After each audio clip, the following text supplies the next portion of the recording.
Now, get ready to spend the next 2 hours with our sports-loving ladies, Lauren Brooks and Taylor Dahl. This is Helmets and Heels on 1010XL. Hey, show me what you got, pretty lady.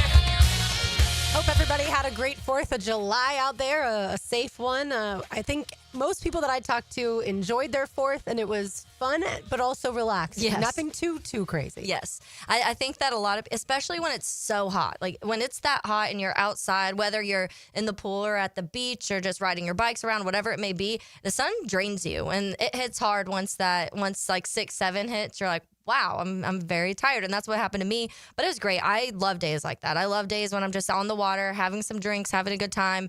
And then at the end of the night, you're cozy in your pajamas. And that's when the people start fireworks. Dealing with all the craziness everywhere. Yeah. And so certainly the fireworks went on. Our dog did just fine. We did give him his medicine, certainly on both Friday and then Saturday too. But he's doing great.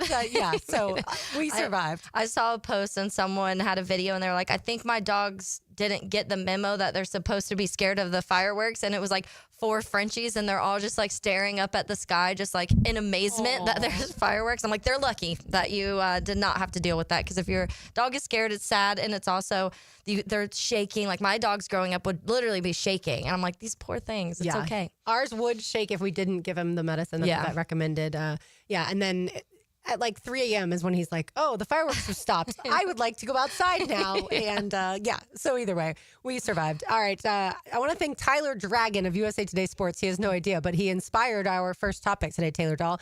I saw he put out the 4 most explosive players on offense in the NFL and the 4 most explosive players on defense in the NFL. So, of course, that led me to think about our most explosive Jacksonville Jaguars. By the way, if you want to know, on offense, he said Lamar Jackson, Saquon Barkley, Jahmyr Gibbs, and Jamar Chase are the 4 most explosive on offense in all of the league. And on defense, Myles Garrett, Micah Parsons, TJ Watt, and Patrick Surtain. So 3 pass rushers and a corner. And then on offense, a quarterback, 2 running backs, and a wide receiver.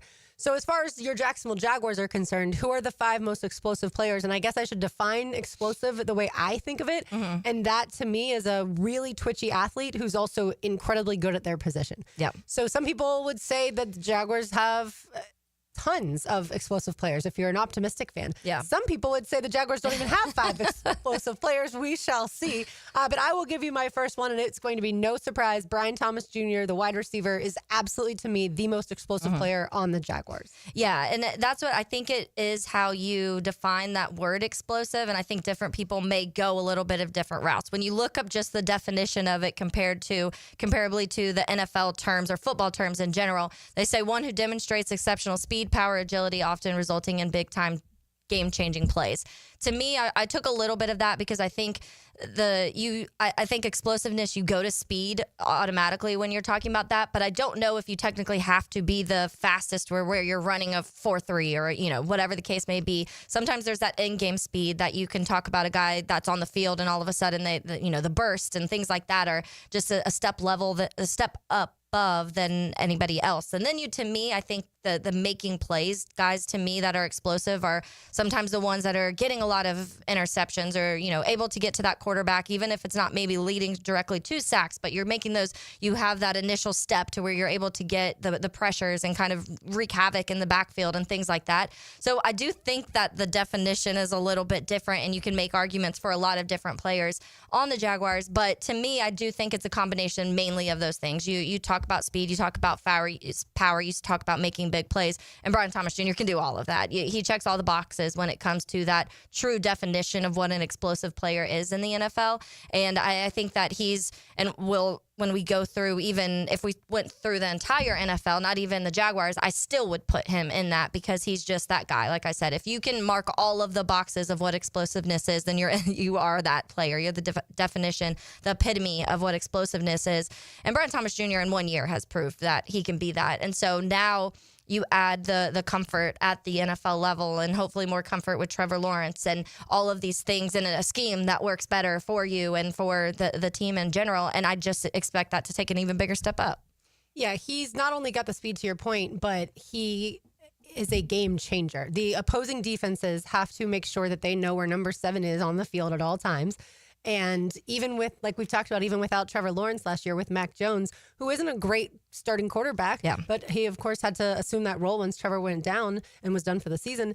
And Brian Thomas Jr. was still able to make the big plays. And Mac Jones doesn't have a great deep ball. And a lot of people think that that's Brian Thomas Jr.'s biggest strength. So, yeah, for me, number one, Brian Thomas Jr. Number two for me is a rookie. His name is Travis Hunter. And when you're reading off a definition, maybe other than like the physical side, like he doesn't necessarily have the physicality Travis Hunter doesn't. But when you're talking about a guy that potentially is going to play on both sides of the ball, and from what I've been able to see too, through OTAs of him so far, through the mandatory minicamp, he is absolutely explosive. And I think you would be a fool to make a list of explosive Jaguars and not have number 12, Travis Hunter. Yeah, he is on mine. I don't have him second just because I've got to see it. I've got to see what it looks like on each side of the ball. We talk about how small he is. When I think of a lot of explosiveness, a lot of times size comes to it too, because the power aspect of especially playing the corner position and even a lot of the wide receivers now in the league. So I do think I have to see it on the field before I put him at second. So I had Josh Hines-Allen as my second. I think that when you talk about being able to create pressures and getting to the quarterback, his average time to pressure is under 3 seconds, which the best in the league are hitting about 2.5. He's just slightly above that. And we saw 2 years ago those those correlate to a lot of sacks. Last year, maybe not as many as you want, but still when you look at the pressures, he sits in the top 10 for next gen when the pressure's probability. He's one of the most likely edge rushers to get to a quarterback in any scenario, even when being double teamed, and you can break all those categories down. And so to me, when it comes to the only guys that they have listed above him are guys like a Nick Bosa, Trey Hendrickson, Myles Garrett, Micah Parsons. Like, that's names that you want to be associated with when you're talking about edge rushers being explosive. And so I do think, again, we're hoping that this scheme benefits him even more too, which I really, truly do think it will, because of what we've seen in Coach Camp's experience in the NFL and the guys that he's worked under, the defensive coordinators he's worked under. That pass rush is so important, and like so many guys getting the pass rush, but it helps the edge rushers so much because they get in that interior pass rush. So I'm expecting another, I don't know if I'm going to say 17 and a half, but I'm definitely expecting another double-digit sack season for Josh Hines-Allen. And I think he's proven now that he can do it time and time again. To me, that you can't not put him on a list in that, because it is the explosiveness, the speed, his initial burst and getting off, and that's what helps him get to the quarterback so quickly. But also he's done it now so consistently, and so that kind of ups him in my tier ranking. Since 2019, he has tied for the 10th most amount of sacks in all of the league. He's behind TJ Watt, Myles Garrett, Trey Hendrickson, Nick Bosa, Danielle Hunter, Max Crosby, Chris Jones, which you can put an asterisk on Chris Jones as far as how good he is, because he is not an edge rusher. He's a defensive tackle. Khalil Mack, Brian Birds, and then he's tied with Matthew Judon. Both of them have 53 sacks in the NFL since 2019.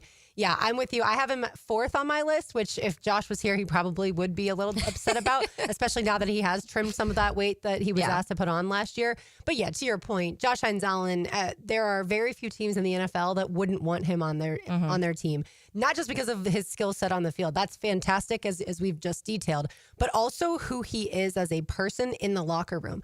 You don't find very many, I feel like, guys in the NFL that can be as humble as he is still now in year 7. Normally the humility has fallen off by this point in time, and they are, some of the edge rushers especially are some of the more in-your-face guys. Think of a guy like a Micah Parsons for sure in that category, Bosa for sure too. And Josh Hines-Allen has remained as humble as he was when he first got into the league. And certainly he has super high aspirations. He would love to obviously break the sack record here. That's going to, in my estimation, probably week 1. Yeah, but he just needs 3, could come week 1, week 2. But I think he wants to be known as one of the best Jaguars of all time. Yeah. And he his will legacy be. Even now important. He will be, I think. I think, to your point, I think he'll have another really good season. Yeah. So number 2 on my list is Travis Hunter. Number 2 on your list is Josh Hines-Allen. Number 3 on my list, again, I have Josh Hines-Allen fourth. Number 3 on my list is a running back in Tank Bigsby. Maybe it's because I've learned in watching him over the last few years, especially like in training camp, he always looks so insanely good. And so it kind of almost like tricks me into thinking he's the best running back on this team. I shouldn't say trick me. He was the best running back on this team last year. But he has a gear at times that I don't think the other running backs have. Now, we'll see with Bashal Tutin, the rookie. Certainly, he's got tremendous speed, and maybe he's on this list in a year from now. We shall see.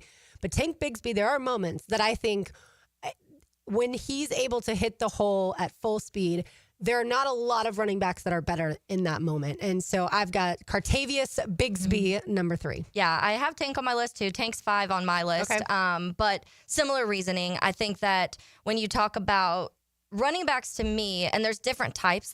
We're in this league now where there's a couple different types, a few different types of running backs that you can have. And Tank's one of the ones that he's going to get those extra yards out of contact. He's going to force some missed tackles. He's going to make those things happen. He doesn't have that, he's not the fastest guy on the field, but he does have that quick burst initially. And then once he gets going, he's moving. And I think that is one of the best traits you can have as a running back, because they're able to, at the line of scrimmage, get past some of those guys, even in clogged lanes, and be able to kind of create extra yardage out of that. And then once he sees green, he's gone. And that we've seen that from Tank and glimpses. You obviously want that to become a little bit more of a focal point, and we're hoping that with Liam Cohen in this offense and a better, hopefully, offensive line, all of those things help. But one stat I did see is that he was 16th out of all the running backs last year in the NFL in EPX, which is explosive play rating. And that's with a run game that didn't work last year. So imagine if you had even if you have a top 15 run game and you're able to run the ball a little bit better, that automatically is probably top 10. He's a top 10 running back in that explosive play rate, which for running backs in this category is 10 plus runs of 10 plus yards. So I do think I have him at 5 only because there's a couple names that I had to kind of fit above him, but I could see Tank moving up on this list very quickly this year. And we've talked about how fascinating the running back room is going to be throughout the season. Who ends up with the most carries? I don't really care who starts the game necessarily, but who ends up as the quote-unquote featured back? Does that change week to week? Is it Travis Etienne? Is it Tank Bigsby? Is it Bashal Tutin? How much does Hines-Allen get on the field? We've talked about him being a great third down back. So they've got a lot of options. Bashal Tutin by far is the fastest. And again, he may be on this list a year from now. For me, Tank Bigsby is just... the vision, too, I like better than I've seen at least the last year or so from Etienne. But look, Travis Etienne may play like a man with his hair on fire this year. And I may look back and say, you were so wrong about the running back room is fascinating to watch. Like this competition. It could be Etienne's room. Yeah, it could be Etienne's season, where he has over 1,000 yards again. And he does also catch the ball out of the backfield for a few hundred yards. Yeah, I've been high on Etienne this offseason. And last week or whenever we did it, all my weeks are running together at this point, but whenever we had our kind of bold takes, Etienne having kind of that bounce back from 2022 season, and I said I think he's going to be getting a decent contract. Whether that's with the Jaguars or not, I don't know that, because we have to see how all of this shakes out. But Etienne's not this type of back. When I say there's different ones, he's that perimeter guy. He can catch some passes. He can create things on the outside. He's never going to run people over in the middle, and some of that comes from the vision. He doesn't quite have that vision, but he also doesn't, I think, have that power that Tank Bigsby has, and a Bashal Tutin probably has too. Yeah, the 2025 season, I'm so excited for it to start. And yes, I know training camp is later this month, so we'll learn a little bit more about these guys. But I'm so excited for it to start because I do have so many questions, like about the safety room and certainly the running backs and how does Travis Hunter play, right? All those things that we've talked about. All right, we will continue our rankings of the most explosive Jaguars. You are listening to Helmets and Heels on a Big Chief Tire Monday. You can find them online at WeKeepJacksRollin.com. They have thousands of 5-star reviews, and you'll know why. They take care of my vehicle. They can do that for you as well. It's Terminex on 92.5 FM. He calls himself the truth teller. Find out why. As far back as I can remember, I always wanted to be a gangster. Go into the night, every night, with Rick Ballou. Keep your friends close, but your enemies close. On 1010XL.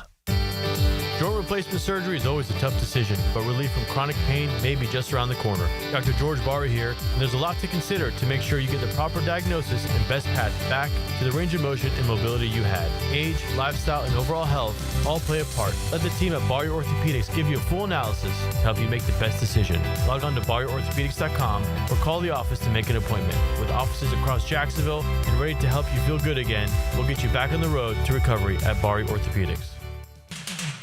Lauren Brooks here for Terminex. When cockroaches move into your home or business, you want them out fast. At Terminex, they don't just get rid of the roaches, they evict them and work to prevent them from coming back. Because no one likes an uninvited pest. When cockroaches show up, so does Terminex. Don't live with a cockroach problem. I certainly don't. Terminex it. Visit Terminex.com today to schedule a free inspection online. That's Terminix.com.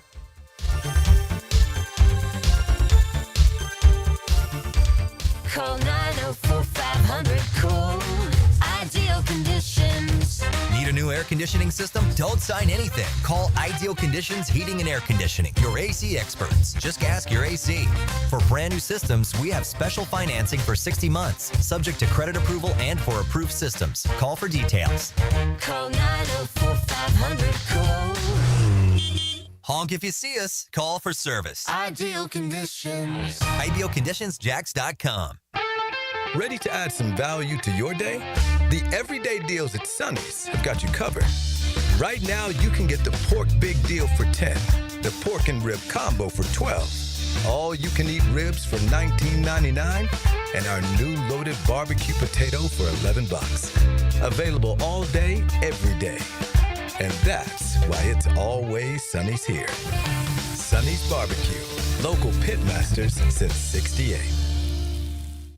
It's a Helmets and Heels Big Chief Tire Monday. This summer, you can beat the heat at Best Bet, your premier poker destination.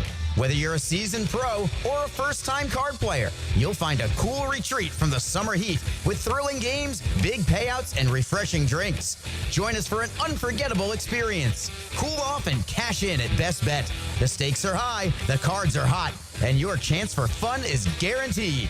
Visit bestbetjax.com to learn more. That's bestbetjax.com. Celebrate National Carpet Cleaning Month with Zero Res. Hicken here. Check this out. $45 per room of carpet clean. Take 20% off your air duct services. Book online at ZeroResJacksonville.com and take advantage of the savings. Zero Res. This is Greg Huntington, a.k.a. The Mangler. I'm on the winning team at Waste Management. WM is the largest sustainability company in North America. If your business needs sustainable environmental services for waste removal and recycling collection, then you can count on the industry leader of WM to deliver results. Your services will be completed in a timely, safe, and eco-friendly manner. Go to WM.com/Duval. That's WM.com/Duval and get signed up today. If anyone can talk trash, it's The Mangler. If fishing is in your DNA, hop in the boat with Captain Kevin. It's the Ring Power Fishing Forecast Show. Brought to you by Awaken 180 Weight Loss and Royal Pest Services. Thursday nights at 6 on 1010XL AM.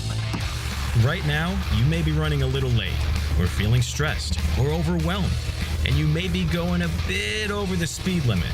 So to help you relax, exhale. Ease up on the gas. You'll get there when you get there. Take a moment to just chill. This little break is brought to you by Target Zero and the Florida Department of Transportation.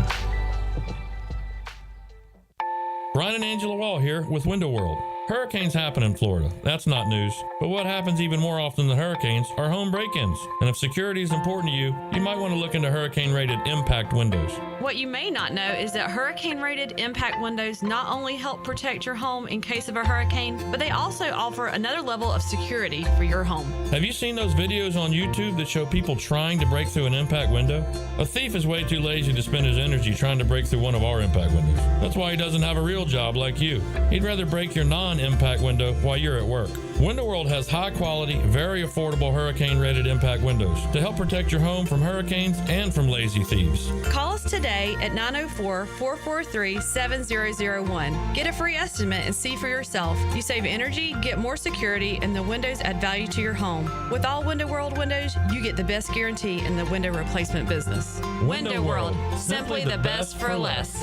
And thank you for your business. 1010XL is presented by Farrah & Farrah, exclusive injury law firm of the Jacksonville Jaguars. Protecting you and your family. Call 396-5555. Jacksonville.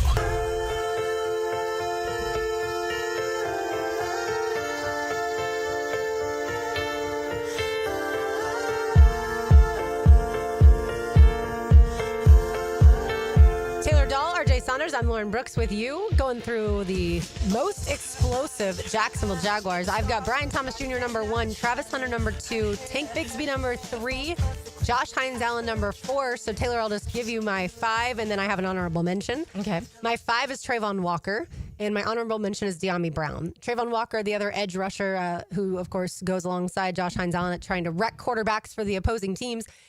I almost had Trayvon ahead of Josh Hines-Allen if we're talking about just explosive, because I think the power Trayvon possesses is some of the best in the NFL. And I think Josh Hines-Allen may be a better pass rusher. But I went ahead, gave the nod to Josh Hines-Allen at 4, but Trayvon Walker at 5.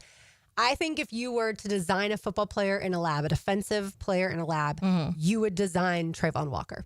Like, to me, Josh Hines-Allen probably has to work to have the beef. And yes, he gained weight last year, even more on top of what he normally has. But I think he has to kind of work to keep that muscle on.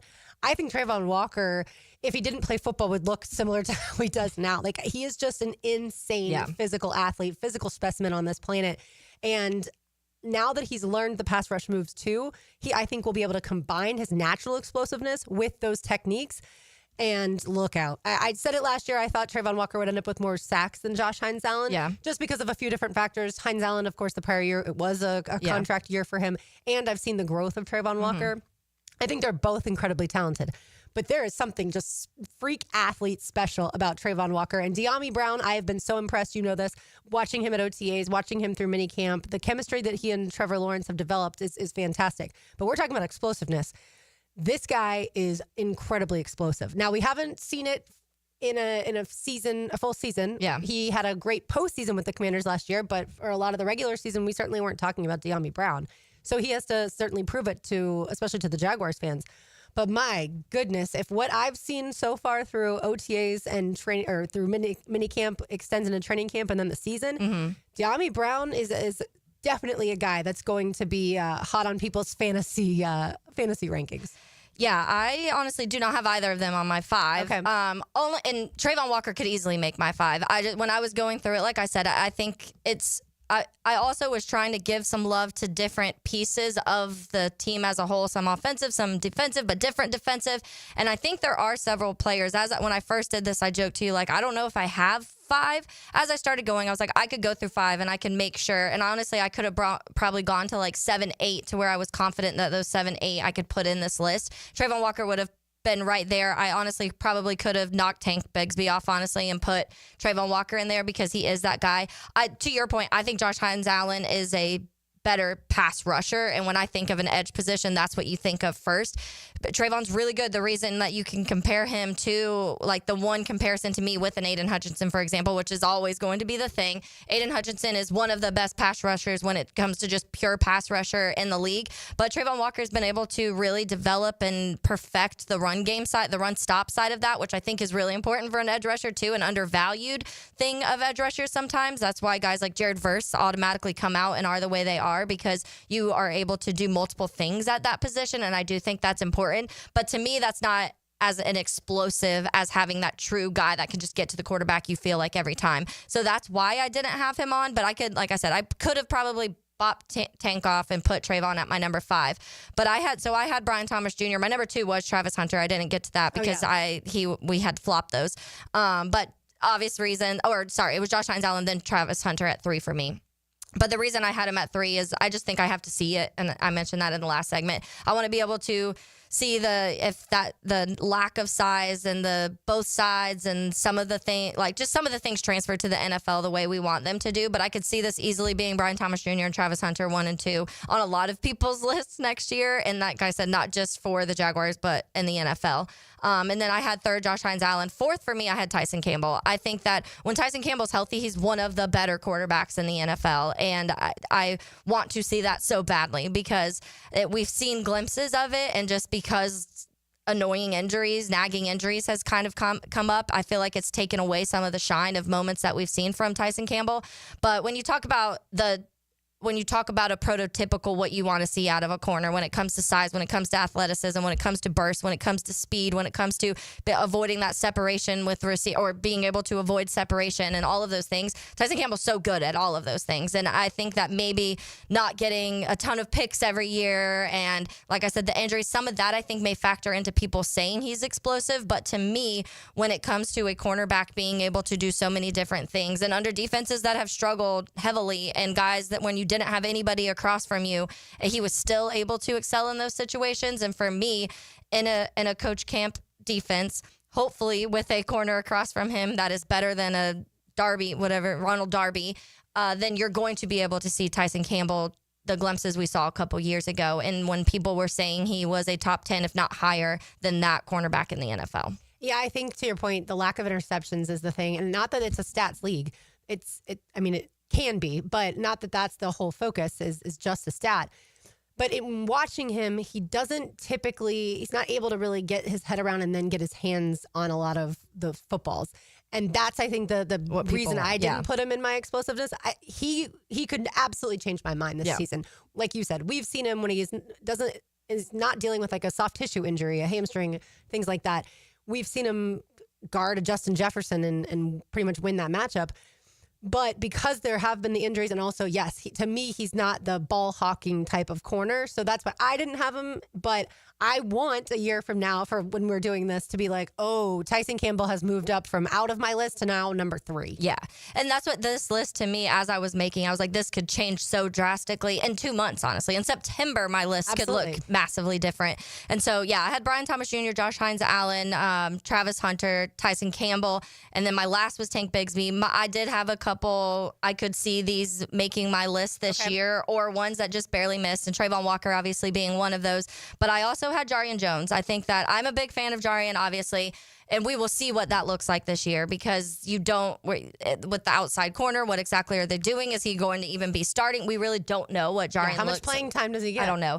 But Jarian, to me, another one, if you're talking about if I could draw up what a corner looks like. He's big, he's fast. He's honestly, I think, the fastest corner on the Jags right now when it comes to that pure 40 time. Obviously, the speed on the field changes a little bit. But I think he checks all the boxes in that area. But and from the plays he made last year, there were so many games where I left that game saying the only defensive player outside of Josh Hines-Allen and Trayvon Walker that made any impact on the defense was Jarian Jones. And that happened multiple times last year. And again, that was on a secondary that struggled a lot, was dealing with all sorts of injuries, was dealing with the bad outside corner, was dealing with the bad defensive coordinator. There was a lot of regression on the team for a lot of players. And I felt like Jarian wasn't one of those. Jarian was one of the ones that kept improving throughout the season. And so he's one that I could see taking that step up, but it all depends where he's at and if he can play that outside corner role and how much he's out there, because obviously you need the reps to do that. So he was another one that was kind of behind that for me. And then I did have Bashal Tutin on mine too, just because Bashal Tutin was just behind RJ Harvey and Kim Scatabo for the most explosive run percentage in college football last year. How much opportunity is he going to get to really let that shine? We will see. But if he does, whatever the case may be, whatever happens, if he is getting those reps, I could see him being a guy that is, okay, he gets the ball and you're getting 10 plus yards each time the ball's in his hand. Yeah. For people who don't know, Jarian Jones ran a 4.38 40. Travis Hunter didn't run at the 40 at the combine, but they project he'd be right around there. The same, So, yeah, you're talking about two obviously very fast cornerbacks. And then Bashal Tutin is the fastest guy on this team, which is wild. He ran a 4.32. The fastest running back also in the fastest running back at the combine. Yeah. Absolutely. So, yeah, again, you can define explosive a few different ways. Some people want to define explosiveness as just the athlete, not necessarily on the football field. Both you and I, why would you talk about a pure athlete if they're not also really good at what they do on the field? And so now that I look back over my list, Tank Bigsby is really high at third on my list. That's That really is high now that I think about it. So I guess I do expect a big season from him. All right, let's go around the AFC South and see how many of our Jacksonville Jaguars would be, as far as explosive players across the division, how many guys would make that? You are listening to Helmets and Heels. It is a Big Chief Tire Monday, always a Big Chief Tire Monday, and they now have 6 locations around town. That's right, the newest location on San Jose Boulevard in Mandarin is open. You can find them online at WeKeepJacksRollin.com. It's 1010X on 92.5 FM. Proud to live in Jacksonville. This is where we live. Proud to be Jacksonville Sports Radio. We are 1010XL. This is Mark Nato. My son Justin injured his hand playing baseball for JU. Southeast Orthopedic Specialist performed surgery just a few days later, and within 5 weeks, he was cleared to play in the ASUN baseball tournament. Our family has trusted Southeast Orthopedic Specialists for years. For any orthopedic injury, let Southeast Orthopedic Specialists take care of you too. Relieve pain and get back to life. Southeast Orthopedic Specialists. Football season is almost here, so before it arrives, I'm going to get our home organized. Lauren Brooks here. Closets by Design creates custom storage for every space, lifestyle, and budget. From closets to garages. That's right, guys. Closets by Design will finally organize your garage. Call today to schedule a free in-home consultation and receive 40% off plus an additional 15% off with free installation. Yes, that's 40% off plus an additional 15% off during the month of July. Call 904-878-9393 or visit closetsbydesign.com.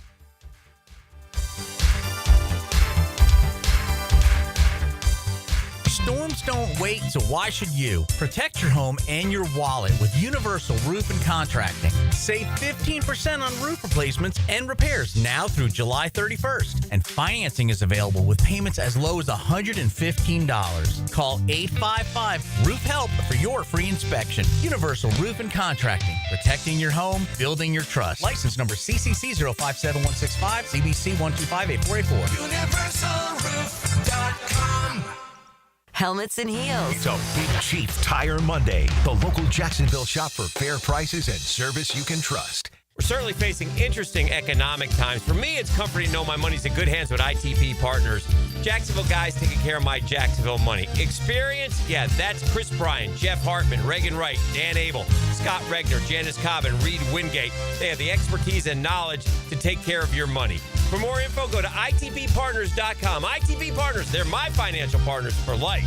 Non-compensated client testimonial may not be representative of all client experiences. No guarantee of future performance or success. Home is where your story begins. And at Donovan Air Electric and Plumbing, we're here to make it the healthiest, most comfortable place it could be. Whether it's fresh, clean air, dependable plumbing, or reliable power, we take care of it all. From routine maintenance to state-of-the-art solutions, Donovan keeps your home running smoothly. Because at Donovan, we believe your home isn't just where you live, it's where your health meets comfort. Call Donovan Air Electric and Plumbing at 904-270-COOL or visit us online. Let's make your home healthier, safer, and better together. Are you living with diabetic neuropathy? That pain and numbness in your hands or feet? What about chronic knee or shoulder pain? Maybe you've tried various treatments, but they've been ineffective. Now there's a solution. Dr. Ferdinand Formoso specializes in advanced pain management and offers breakthrough neuromodulation treatments for those conditions. His innovative treatments target the source of your pain, offering relief where medications may fall short. All procedures are performed outpatient with no hospitalization required. Just a chance for you to feel and live better. If you want to learn more, Dr. Formoso is hosting free informational classes where he'll explain the benefits of neuromodulation therapies and how they can help eliminate your pain. Spaces are limited, so call to reserve your spot now with offices on the South Side, West Side, and Jacksonville Beach. Relief is possible with Formoso Spine and Joint Pain Specialists. When the sun goes down, you might think a golf course shuts down, but not at the Golf Club of Southampton. Join the gang every Thursday night for trivia with Brooke and Jason, and everybody's favorite night, Friday night on the patio, featuring local musicians, food, and drink. It's all at the Golf Club of Southampton. Great golf. You've come to expect that. But don't forget, when night falls, the fun doesn't stop. Trivia every Thursday night and Southampton's live music patio session Fridays. Call 287-PLAY to make a tee time and the good time. This Date in Sports History is brought to you by Southeast Orthopedic Specialists. On July 7th, 2001, the NASCAR's first race back at Daytona, after Dale Earnhardt's death, Dale Earnhardt Jr. wins the Pepsi 400. Hey Jacksonville, it's Dan Hicken with a game changer. I've tested the field, and Checkmate Coatings is my new go-to for durable, jaw-dropping floor coatings. Better play, better results. I'm Brendan from Checkmate Coatings. Our precision coatings make your floors the MVP of any space. Slam dunk your floors at checkmatecoatings.com. Checkmate Coatings, your floor's missing piece. Checkmate Coatings, your floor's missing piece. Your shrimp in a bag. The first half champion Jumbo Shrimp are home this week at VyStar Ballpark. Don't miss 2 for Tuesday tomorrow. Charity begins at home featuring Dreams Come True on Wednesday, and the weekend starts with Coors Light Thirsty Thursday. Playoff packages on sale now. Visit jackshrimp.com for details. Jumbo Shrimp Baseball, affordable, family, fun.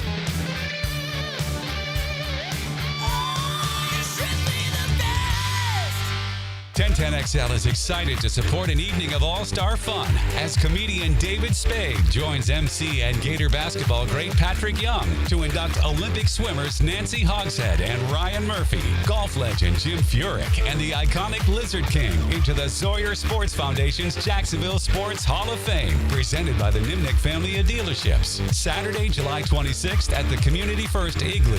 For single ticket and table sponsorship, go to JacksonvilleIceman.com. 1010XL is presented by Farah & Farah, exclusive injury law firm of the Jacksonville Jaguars. Protecting you and your family. Call 396-5555. Jacksonville.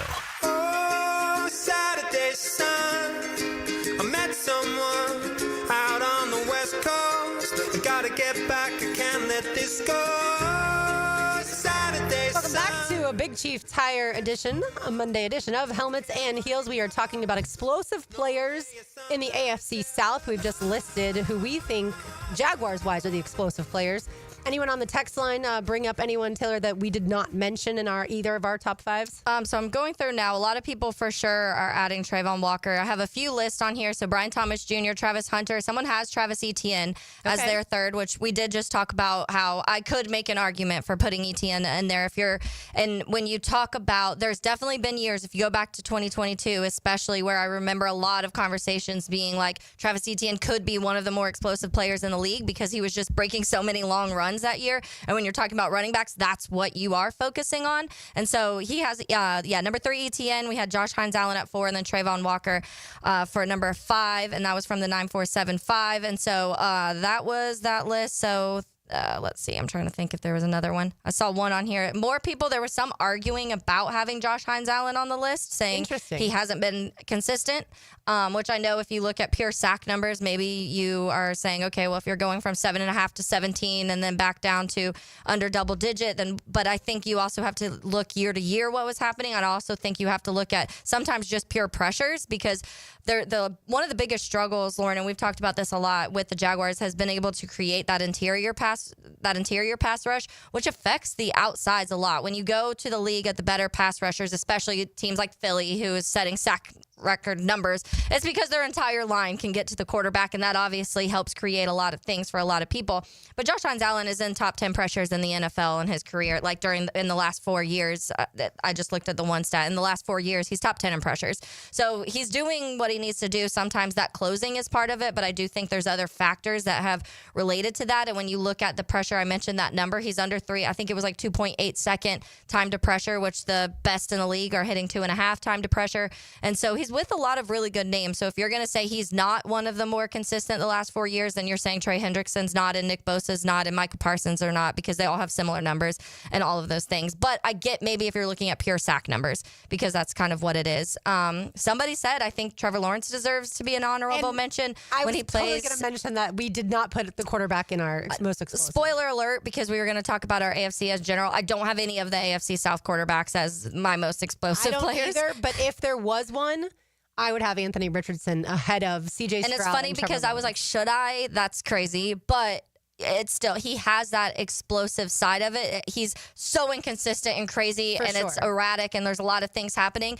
But between his arm and what he can do with his legs, when he's healthy and when things are on, like, he is probably the one that makes the most explosive plays. And I wouldn't say Trevor Lawrence and CJ Stroud are a little more tame in that area. They can make the big throws and they can do things every now and then, but you're not seeing them usually take off for like a 40-yard run and then throw a 50-yard pass. Like, it's just, that's not, you wouldn't put them in like explosive category. But someone said when he plays at his best, as in Trevor Lawrence, he is absolutely explosive in the passing game. So if you're talking about pure passing numbers, then maybe some people would put Trevor Lawrence in that. Yeah, I'm so glad that texter brought up that point, because I wanted to make that a point about Trevor Lawrence, as far as I think, yes, he could be in the explosive category if you're thinking about certain aspects of his game. But when I think explosive quarterback, I do think of a Lamar Jackson. Yeah. I do think of a Josh Allen. And those are guys that, yes, they are so incredibly mobile that the defense has to account for that. Yeah. Trevor Lawrence at times will run the football, and I've even asked for him to run the football more outside of the fumbling issue. I do think that opens up some great stuff in the offense, but that's not certainly a strong suit of his. That's not something that he leans on. And again, he does have a fumbling issue at times. But yeah, Trevor Lawrence, again, if you were designing a quarterback on paper, Trevor Lawrence, you would absolutely design him because of that pure arm talent. And because of the fact that he does have a little speed, I'll say, I'm not going to say he's like super fast, but he has enough speed. Certainly we saw it at Clemson. There were times that he was a running quarterback and was able to even pick up yards after contact. And so he has done it in college, just not as much on the NFL level. But certainly when I think, again, of explosive players, I think of the quick twitch athletes. And while Trevor's definitely that in comparison to the average person, I'm just not going to put him there as far as quarterbacks. But Anthony Richardson, if you're talking about a quick twitch quarterback, he is that. But we are also, like we said, we are putting this also to what they've done on the football field. They have to be really good at their position. I would say Anthony Richardson's not that yet. Now, maybe we'll see this. Like I said, my portion of mine was big game-changing plays too. So we haven't seen that much from Anthony. You've seen a couple little snippets, and that's what sometimes it kind of sucks when you go through the NFL and you get these guys that are the most. Justin Fields. Like Justin Fields is one of those examples of one of the most athletic, can make all of these crazy plays, but hasn't been able to perfect it or even come close to maximizing some of those abilities in a consistent way. And sometimes it sucks to see the athletes who do have all of those raw talents that could, you feel like, do anything, and it just doesn't fully transfer to the NFL at this level. And so that's an unfortunate side of it. But then you see guys like Trevor Lawrence, who are very naturally talented at a lot of the things they do, but maybe not the most athletic people when you're talking about the quarterbacks. Because to your point, I think if you said name the quarterbacks, most people would probably say Lamar Jackson, number one, the most explosive. And probably Josh Allen. Maybe some people would throw Jalen Hurts in there now after this last year. Right. Patrick Mahomes. Too. Yeah. And so I feel like that tier, when you hear explosive, that's what you're picturing. Yeah, absolutely. If you want to weigh in, certainly you can text us 641-1010, a text line designed by Lifetime Enclosures. All right, so guys in the AFC South that are explosive in addition to these Jaguars, I feel like Jonathan Taylor, it has to be one of the first ones mentioned. Yeah. I don't think Tank Bigsby, in other words, would start for the Colts. He probably wouldn't start for the Texans either, since they have Joe Mixon. So I'm going to put those two in my explosive. Yeah, Jonathan Taylor, I don't have on my list, but I was kind of trying to go through and sort. Let me do some evenness and get some defensive players, offensive players. I was trying to go through each of the teams and just the ones that really popped out of when I feel like the Jags are facing that player, like who I am immediately kind of feel like I'm game planning. And my running back is Joe Mixon. That popped out to me. I think that Joe Mixon is one of those guys that, number one, has just been super consistent throughout his career. He's one of those guys that he does have, when it comes to the explosive traits of being able to break long runs and being able to create big plays. He's one of the better running backs in the league at that.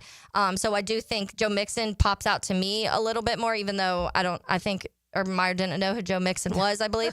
But he's so reliable too. And so I do think that the reliability side of being able to consistently be able to be one of the backs that can create those big plays, I put him at the top. But I could see, like, Jonathan Taylor, I think, is still in that same category for me.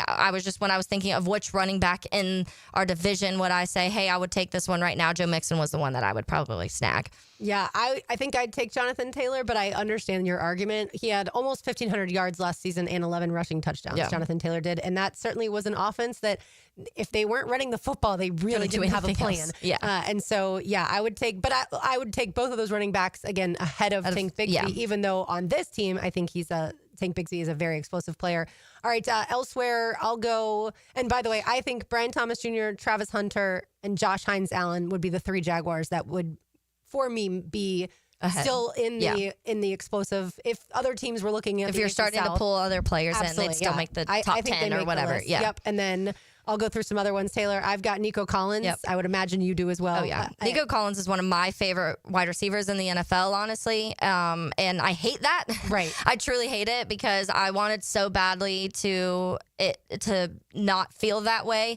And I feel like I hate it too because they've also added two more that I think at the end of the year we could also be talking about as being explosive playmakers. And oh, by the way, Tank Dell also. So I hate so much that they have this wide receiver room that to me is full of guys that could make explosive plays any minute. But Nico Collins is definitely the top of the list in the AFC South as one of those playmakers. I think him and Brian Thomas Jr. to me would probably be the two that you're talking about offensively firsthand. Yeah, I agree. And that's why if you look at other divisions, certainly there's way more receivers that you put in that explosive category. But yeah, I would only have for the here and now. And if Tank Dell was healthy, he probably would have gotten more consideration for me. And I really, to your point, I really hate that the Texans have so many. Not just Nico Collins and then Tank Dell when he gets healthy. Obviously, they added Christian Kirk from the Jaguars as well. But then those 2 draft picks of Higgins and Knoll, I really like both of them too. All right, otherwise or elsewhere in the AFC South, explosive players to me, I think you have to have Jeffrey Simmons on the list. Yeah, I had him on mine too. Okay. Which I love that because not that he's on that because of that team, but having that position group on this, because we were talking about when you have that in the interior guys that can create a lot. Jeffrey Simmons is one of the best in the NFL at that. And so it's hard for me. I immediately, as I was going through, he honestly was the last. I didn't put it in any order. I was just kind of like going through the rosters in my head of, okay, who pops out again? Like, who do I feel like the Jags have to game plan against? Jeffrey Simmons, hands down, you have to, like, specifically game plan against him. Yeah, offensive linemen, I think, go to sleep the night before and have nightmares Dream about Jeffrey Simmons, especially those interior guys, because like you mentioned, he plays defensive tackle there for the Titans. Some other guys, and unfortunately, there's a lot of Texans that I have. Derek Stingley, the corner. I have both Danielle Hunter and Will Anderson. And then I told you my honorable mention, Anthony Richardson. I'll also give another Colts honorable mention to Zaire Franklin. Okay. When healthy, he's one of the best linebackers in the country. And I guess, by the way, we didn't have Foye Oluokun. Neither of us mentioned him in our top 5 explosive players. If you use the word consistent, Foye is probably number 1 on the team. But as far as explosive, I didn't have Foye Oluokun. Yeah, I don't think I linked the word explosive to Foye. There's a lot of other words that, very good words that would compliment him that I would use to Foye, but not explosive. I have a couple of mine that I had that you did not. The majority of them were similar. I had Tank Dell, I had Joe Mixon, Nico Collins, Danielle Hunter, Will Anderson. I did put Alec Pierce on mine. I think Alec Pierce is a little underrated, and especially with who's been throwing him the ball. But he led in yards per reception last year. He's really good at those big plays, and I think explosively is when you link big plays. And I just don't know if he's had all of the true opportunities to be able to do it because of that offense. But I do think and we will see if even now they still have the right offense. I don't know. But I think if you would put Alec Pierce with a quarterback that is efficient, then you would see a lot bigger numbers from him. By the way, I hate to say, it kills the Jaguars, but he does. Alec Pierce always against the Jags. Yeah. Granted, the Jaguars secondary has been atrocious, but still, that's a guy that you definitely have to game plan for. Yeah. And another one, and this is another rookie that I think, this is kind of a projection, I guess, but Tyler Warren. I think that Tyler Warren is he does everything you need a tight end to be able to do. Again, we'll have to see how that quarterback looks and how quick that connection goes on. But when you go back to the most explosive tight ends in college football this last year, Tyler Warren's on that list. Yeah, for sure. And I do think if Evan Ingram was still on the Jaguars, I would have probably put him in my top 5 explosive players. I did think about Brenton Strange. To your point, I thought about the tight end category. And Tyler Warren, like you said, it's a projection. So is Travis Hunter. That's a projection for sure. We've just been able to see Travis Hunter up close and personal. Tyler Warren as a Colt, not yet. But I do think Brenton Strange has a possibility. I looked at one of the pictures last week from the guys in the Bahamas, and Brenton Strange's biceps are huge, massive. So much more noticeable. Just his physique, upper body physique, and compared to even the other Jags that are lifting heavy now.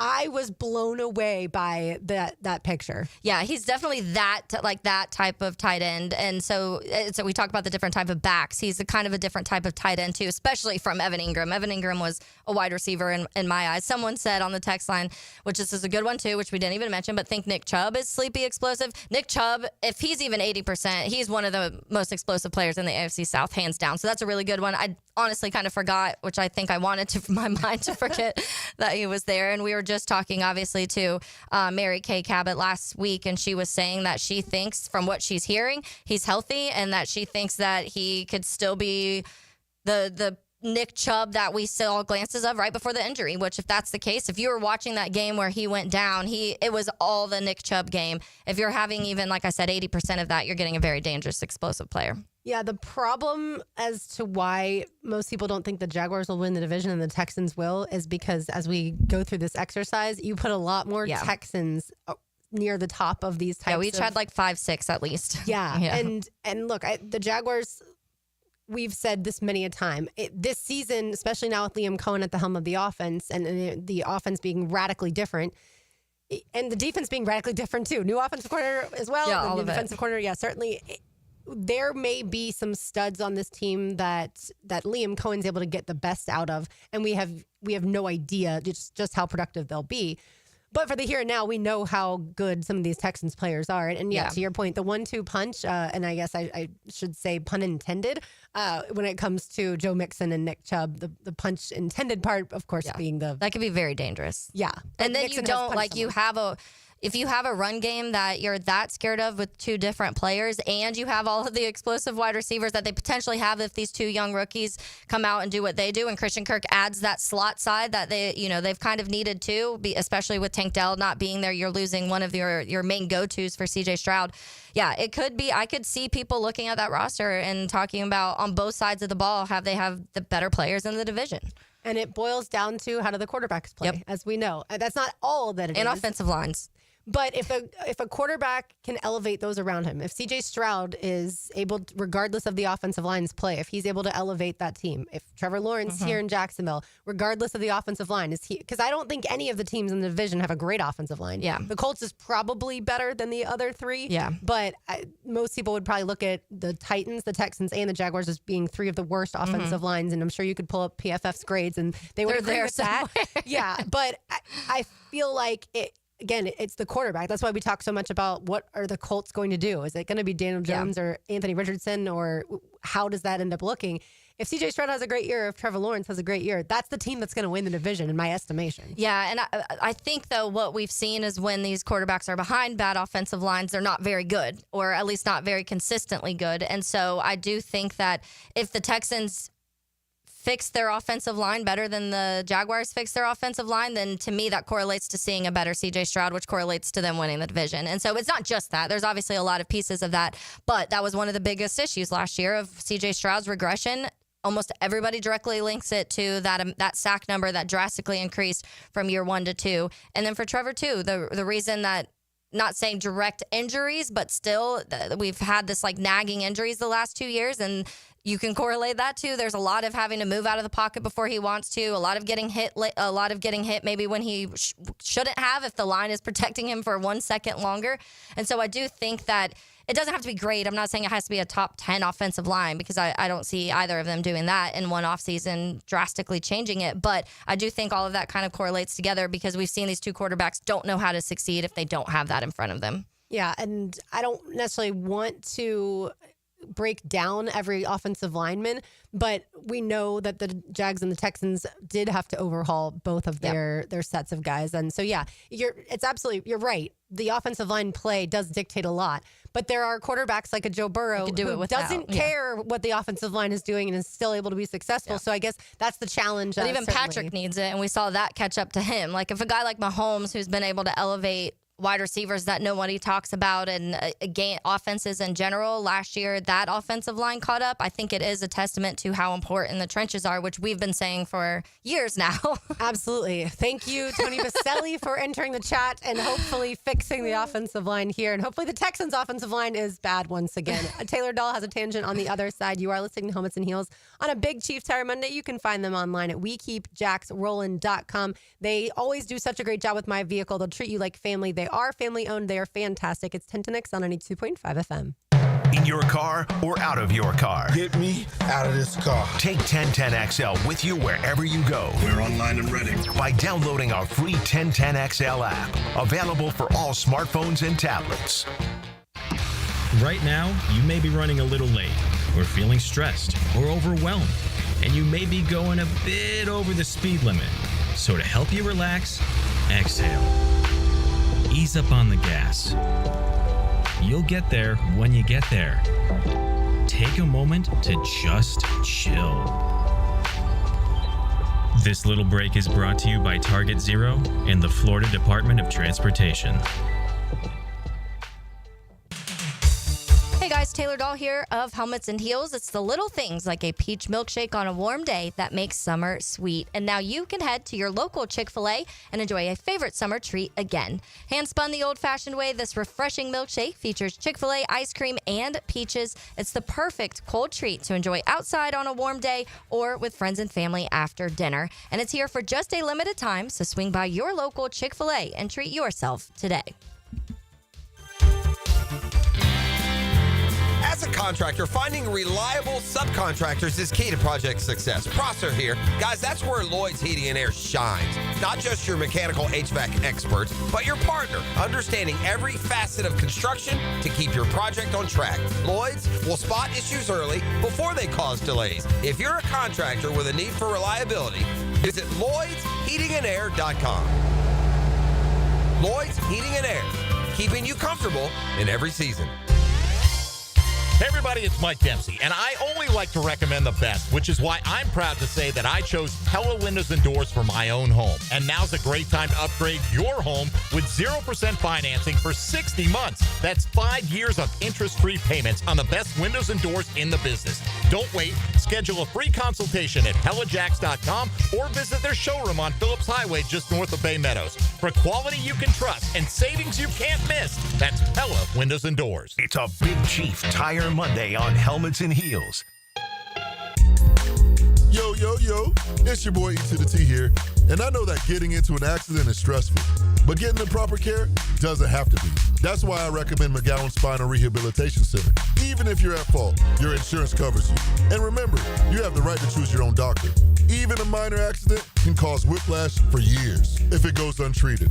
So don't wait. Call the auto accident experts at McGowan Spinal Rehabilitation.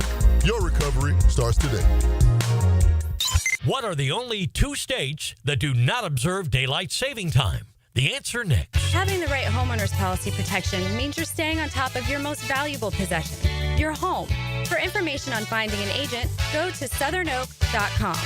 Our family protecting yours. Southern Oak Insurance. The only 2 states that currently do not observe daylight saving time are Arizona and Hawaii. Southern Oak Insurance. Our family protecting yours. North Florida is growing with lots of new families joining our community. If you're one of them making the move here, your next move should be a call to American Electrical to create the best home automation system, enhancing your living experience.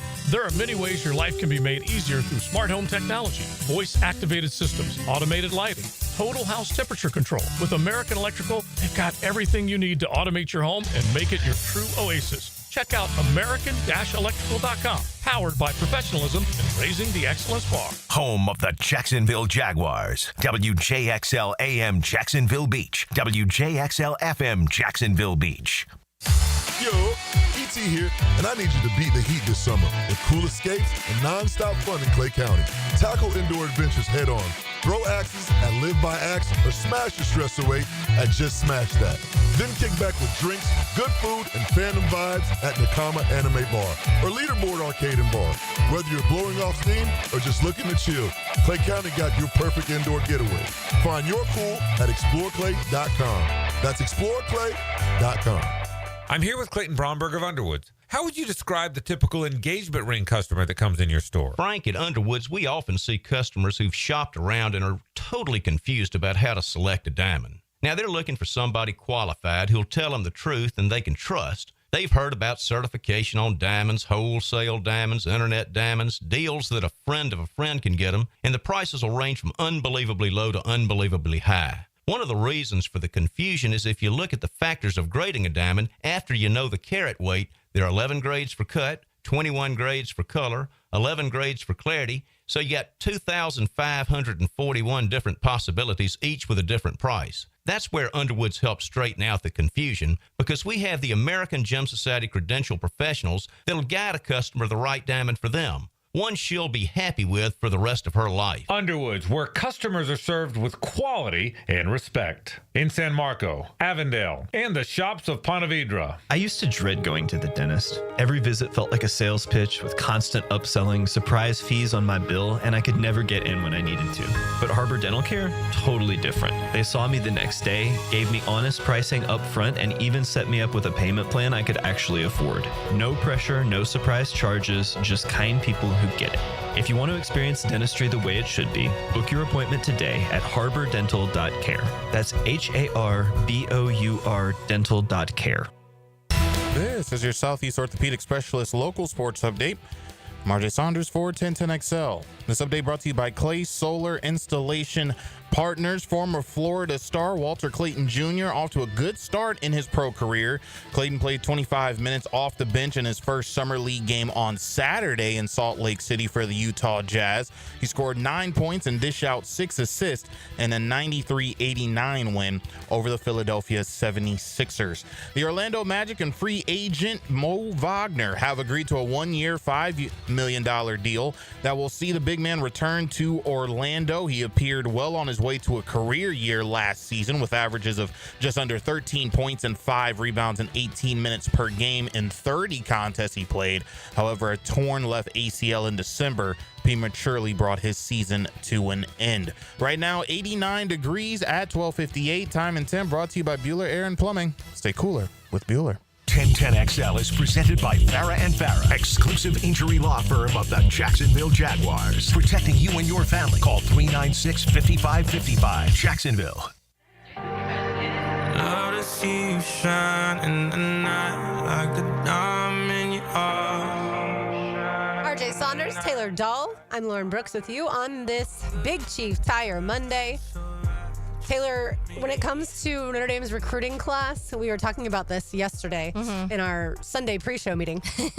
And I'm really disgusted by the fact that Notre Dame has in the 2026 wide receiving core, the sons of Jerome Bettis, Larry Fitzgerald, Jermichael Finley, and Plaxico Burress. What are we doing? Plus, the quarterback, as we've discussed, is Lloyd Carr's grandson. Yep. And then Bryant Young's son will be a defensive end, and Jim Flanagan's son will be a tight end. What? Yeah. Come on, And they just lost, because last year, Kendall Urlacher was on the team, too. He transferred this year, but it's wild. Number one, it's wild that some of these players that we watched growing up, kids are now playing on the teams we watch. Bothering me. But it also is crazy how just the amount of name talent that Notre Dame's recruited, does that automatically transfer into them being great players? We know that's not always the case, but they've definitely been on a very hot recruiting trail, which we've seen we talked about Mike Norvell last week, and he's been pretty hot in the last couple weeks too. This is that time of year where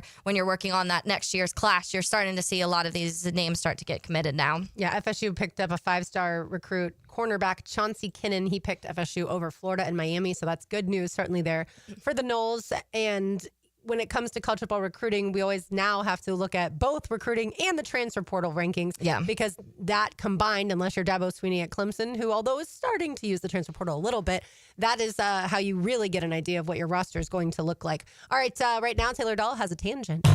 Now, Taylor's Tangent, served up by Chick-fil-A on 1010XL.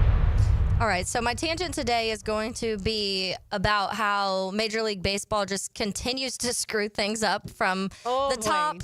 The All-Stars. Yeah, and I feel like I've gone on many rants and tangents and shared thoughts on different things that bug me about Major League Baseball and how they handle certain things. But yes, the All-Stars were announced, and there were immediately a lot of posts all over Twitter, on ESPN, everywhere you would go, of snubs that were not voted into the All-Star game. And that happens. You can't get everybody. Not everybody can be an All-Star. And so I get that. You're not going to get every single name that you want to see, especially your team, and you fall in love with certain players on your team that you think should be there, but you have to go and, they're picking and choosing these things. The biggest problem to me when it comes to this is that they make every single team have an all-star. not every single team deserves to have an all-star in the all-star game. Agree. I'm sorry. It just doesn't. It shouldn't have to be that. You shouldn't force us to have to watch a White Sox player or a Rockies player just because you feel like you have to include everybody. That's not what this is about. To me, the all-star game, and when we're talking about the Pro Bowl and the NFL, we don't like how that has kind of shifted into what it looks like too. It's fan voting. However, so the big market teams get more players. Yeah. However, you don't have to have a player from each team. No, in the NFL. The NFL is different of what we don't like about it. It's more so we don't like how the games have turned into like whatever, more of that. And then there's also, it's more popularity on some of these teams rather than like really good players. And then on the Major League Baseball side, it's just the fact that you're forcing them to have a player from every single team rather than the best players in Major League Baseball promoting the sport. And so I went and I was looking originally of why they decided to do it that way. And the reasoning said the requirement to have at least one player from every team in MLB All-Star Game stems from a desire to ensure broad representation and fan engagement rather than solely focusing on selecting the most deserving players. That makes no sense to me.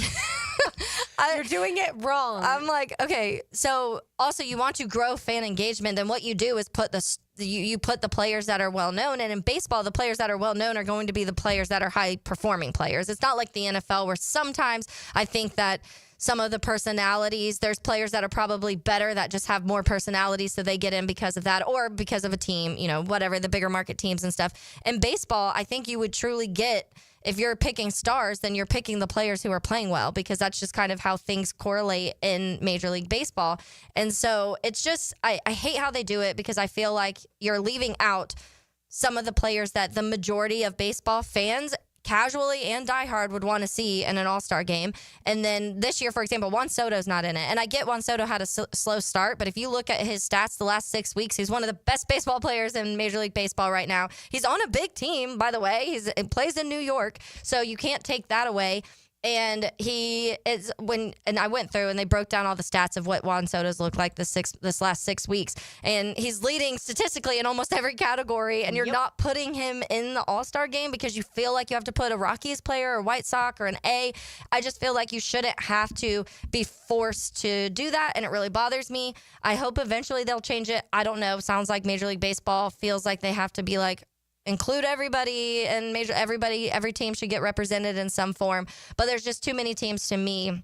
Like the Rays, did you guys only get one player and 2 players? And you guys probably deserve to get more than 2 players, honestly. The Cubs had a few players, but a guy like Seiya Suzuki, who leads the league in RBIs, didn't get in because you have to force other guys into the conversation, and I just hate that. Yeah, I totally agree with you. To me, if you want to have the players from every single team a part of the All-Star break and weekend, like you can. Yeah. You don't have to have them, though, as starters at a position. Team. Correct. Yeah, exactly. And so I totally agree with you.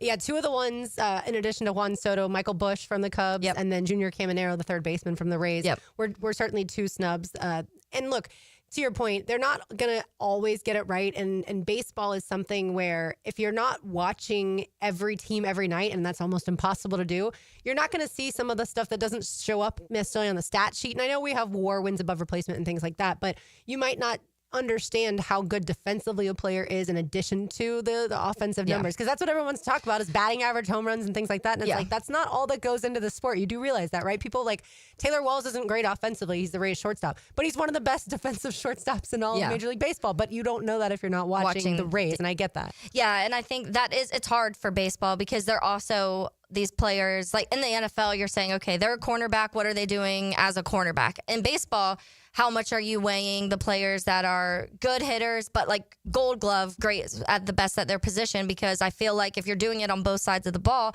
and I get this whole Ohtani thing right now because he's incredible, but when you're not really having to pitch and you're only having to DH, I do think that takes away some of the value of what you're doing. And so when we're talking about MVP talks, that's a little bit different. But even numbers, so only 7 players in MLB history have recorded at least 20 home runs, 70 walks, 15 doubles, and 10 stolen bases prior to the All-Star breakout season. Juan Soto being one of them, and he did not make that. Like, that to me is the biggest one just because it's Juan Soto. But absolutely. I could name several other players to your point. $765 million. Yeah, he also makes a lot of money. Why would you not want a player like that in the All-Star game? But, oh, wait, you can't because you have to make sure that somebody from Colorado is there. And even though like he still deserved to be there, even with the way that Juan Soto, even with the way that the rules are orchestrated, you still should have put Juan Soto. But Major League Baseball, we've talked about this for years. They don't do necessarily a great job of making their stars known to people that aren't diehard baseball fans. Like, I don't know. For the longest time, it was Mike Trout was the face of Major League Baseball, or at least he was the best player. I don't know that he was the face of it. Outside of an Aaron Judge and a Shohei Ohtani, can a casual baseball fan, not casual, but like a non-baseball fan, can they name other baseball players just because of marketing and advertising? Like, I guarantee you there are people that have never watched a second of the WNBA who know who Caitlin Clark is. And they've done, whether you agree or disagree, it doesn't matter, but they've done a really good job of making her the face of that league. And the NFL, it's easy for the NFL. They have tons of players, and they're all different faces. And their viewership, it's already there. Correct, so stars can be born a little more naturally rather than having to force something. But I do think Major League Baseball has to, they have to be able to find a way to push. Because to your point, when your best player for so long was Mike Trout, and most people outside of the baseball world wouldn't, if he was walking down the street, wouldn't have told you that was Mike Trout. I think that even Aaron Judge, probably because he's a massive human, so you'd probably be like, he does something. But I think that they have to figure out a better job. And I think this could be part of it. When you have this opportunity there's no other sports happening right now, pretty much. And so you watch baseball. Fans are like, well, I guess I'll put on a baseball game. I was talking to people in the building earlier who were like, I'm not a baseball fan at all, and I've found myself watching baseball this last couple of weeks. And so when you're in the All-Star break, it's your prime chance to kind of push some of these guys and get your stars in that game and the best players in the game. Who cares if it's on a bunch of the same teams? Because if it's a bunch of the same teams, then you know what's going to happen is these people are watching it and they're saying, oh, okay, I really like this player and this player and this player. So they turn on the Yankees game or they turn on the Mets game. And then from there, you get to naturally kind of develop likeness for other players that maybe you wouldn't normally watch. But that's never going to happen if you don't get people to go watch the game in the first place. And if they're watching bad baseball players, they're not going to want to watch the game. Right, yeah. And so I meant to mention the Rays, I told you they have two. They have one starter and then the one reserve player. Brandon Lau, the second baseman, is the starter. Some people think it should have been Caminero ahead of Lau. Either way. And then Jonathan Aranda, who's been on a tear as of late, he is the reserve player. But I think Major League Baseball it's been such a roller coaster, it feels like, of being able to attract the younger audience, and they've made changes in order to get that happen. We talked about the juiced baseball and all those home runs.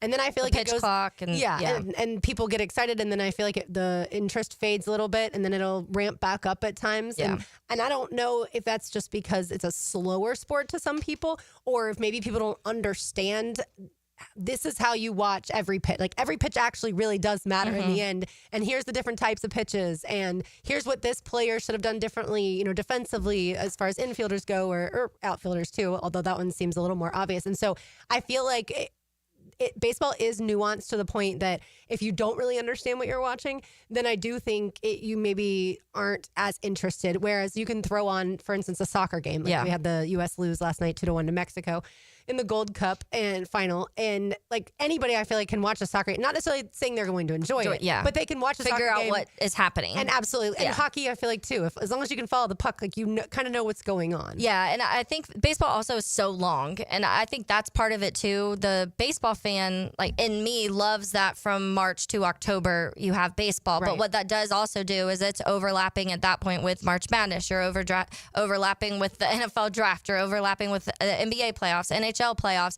and then towards the end, in your best part in your playoffs, football starts. So I feel like you have the prime spot, which is in July, to really build your product, and they just don't do a good enough job to be able to do that. And because, like I said, by the time you are getting to the point where the playoff race, where most people will watch the NBA, like if you're not an NBA fan, but you'll probably turn on Game 6 or Game 7 of the NBA Finals because that's what you do. There's not much else going on during that time other than the NHL Finals and baseball. Baseball has the unfortunate circumstance that right when things are getting heated up for the postseason, football starting, college football starting, NFL starting, and you're just losing a lot at that point. And they're never going to change it. It's going to be 162 games. The NBA has looked at potentially reducing, I feel like, and especially with the load management that goes on with the players. But baseball is never going to change. And so it is what it is, and they better just buckle up. All right. Well, thanks to baseball, somebody's getting free lunch. Yes. Free lunch to Chick-fil-A. Give us a call at 641-1010. Let's say caller number 3, you get lunch to Chick-fil-A today. Very nice. All right. So the Terminex Pest of the Day awaits on the other side. We also want to let you hear from Josh Hines-Allen. He was on the show Speak last week on FS1. Let you hear a couple comments from him. You are listening to Helmets and Heels on a Big Chief Tire Monday on 1010XL 92.5 FM. Good time, bad time? Time is an illusion. There is only the now. So now's a good time? It's a good time for 1010XL. Whether your AC needs a quick fix, a full replacement, or just a little TLC, Duck Air Conditioning has got you covered with fast and honest service. Call 904-862-6769 to get your cool back, or online at duckduckac.com. Have you got concrete or asphalt rubble piling up? Arcosa Crushed Concrete will pay you for it and recycle it. They're just minutes from Everbank Stadium on Talleyrand. Call Arcosa Crushed Concrete and get paid for what you don't need. ArcosaCrushedConcrete.com. Joe C. for CSS Fireplaces and Outdoor Living. And if your dream is to create that space where you're living large in your backyard, then you need to get with the good people at CSS. They put a gas log in our fireplace, an awesome fire pit out back where the kids can toast s'mores, and we can just hang out and watch the game. It's all part of your outdoor living experience with CSS Fireplaces and Outdoor Living. You dream it, we build it. CSS. It's a Big Chief Tire Monday. The local Jacksonville shop for fair prices and service you can trust. With Lee and Kate's glass, you're gonna see a big difference. Hey, it's Frank Frangie. Look, when it comes to glass needs around the home, there's one name I trust, Lee and Kate's. It's local, family-owned, and they've been part of our community since 1926. They've taken great care of me over the years, and I know they'll do the same for you. Visit leeandkatesglass.com. With Lee and Kate's glass, you're gonna see a big difference. Lucas Tree Service is a certified arborist and a local family-owned business with over 45 years of experience. They specialize in tree removal, trimming, and stump grinding for both residential and commercial properties. Get prepared for storm season and receive top-notch customer service from Lucas Tree Service, 904-241-3533. Online at lucastreeservice.com. Frank Frangie here for Coil Fencing. Jacksonville's full of memorable sports moments. Remember Tiger Woods' 60-foot putt on the iconic 17th? Gary Coate called it better than most. Better than most. Well, Coil Fencing is better than most. They're better than all. Coil has been that for nearly 100 years. So if you're in the market for a new fence, I recommend calling Coil & Sons today. That's at 904-356-4821 or visit coiljacks.com. That's COYLE Jacks.com. Tucker Equipment Rental in Neptune Beach. You just don't rent quality machines, you rent quality customer service. Hi, I'm Kevin. And I'm Dave. Tucker Equipment Rental has been supplying Jacksonville with equipment and event rental for over 50 years. From commercial and homeowner projects, we've got what you need: lifts, dirt equipment, and landscape equipment. And don't forget about event rentals, from festivals to weddings to backyard barbecues. Local, knowledgeable, and always ready to help. Tucker Equipment Rentals. You need it, we've got it, come see us. Listening that fits your schedule perfectly. Absolutely brilliant. Go on demand. Ad-free shows after the live shows end. How about that? Channel 5. Duck Rooter Plumbing, Septic and Air Conditioning. Search where you find podcasts. Hi, folks. Jason Parker here with Performance Painting. Ever wonder what to do with leftover paint that you don't want? Here's a few options. Paint can be placed in the regular trash if it's dry. Simply stir in kitty litter to a thick consistency. Then wait a few days with the lid off till it dries. Also, if the paint is good, there's many charities or churches that would love to have it. If you'd like more tips or have a project, we'd love to help. Go to performance-painting.com. Performance Painting. Repair, protect, preserve. Performance painting.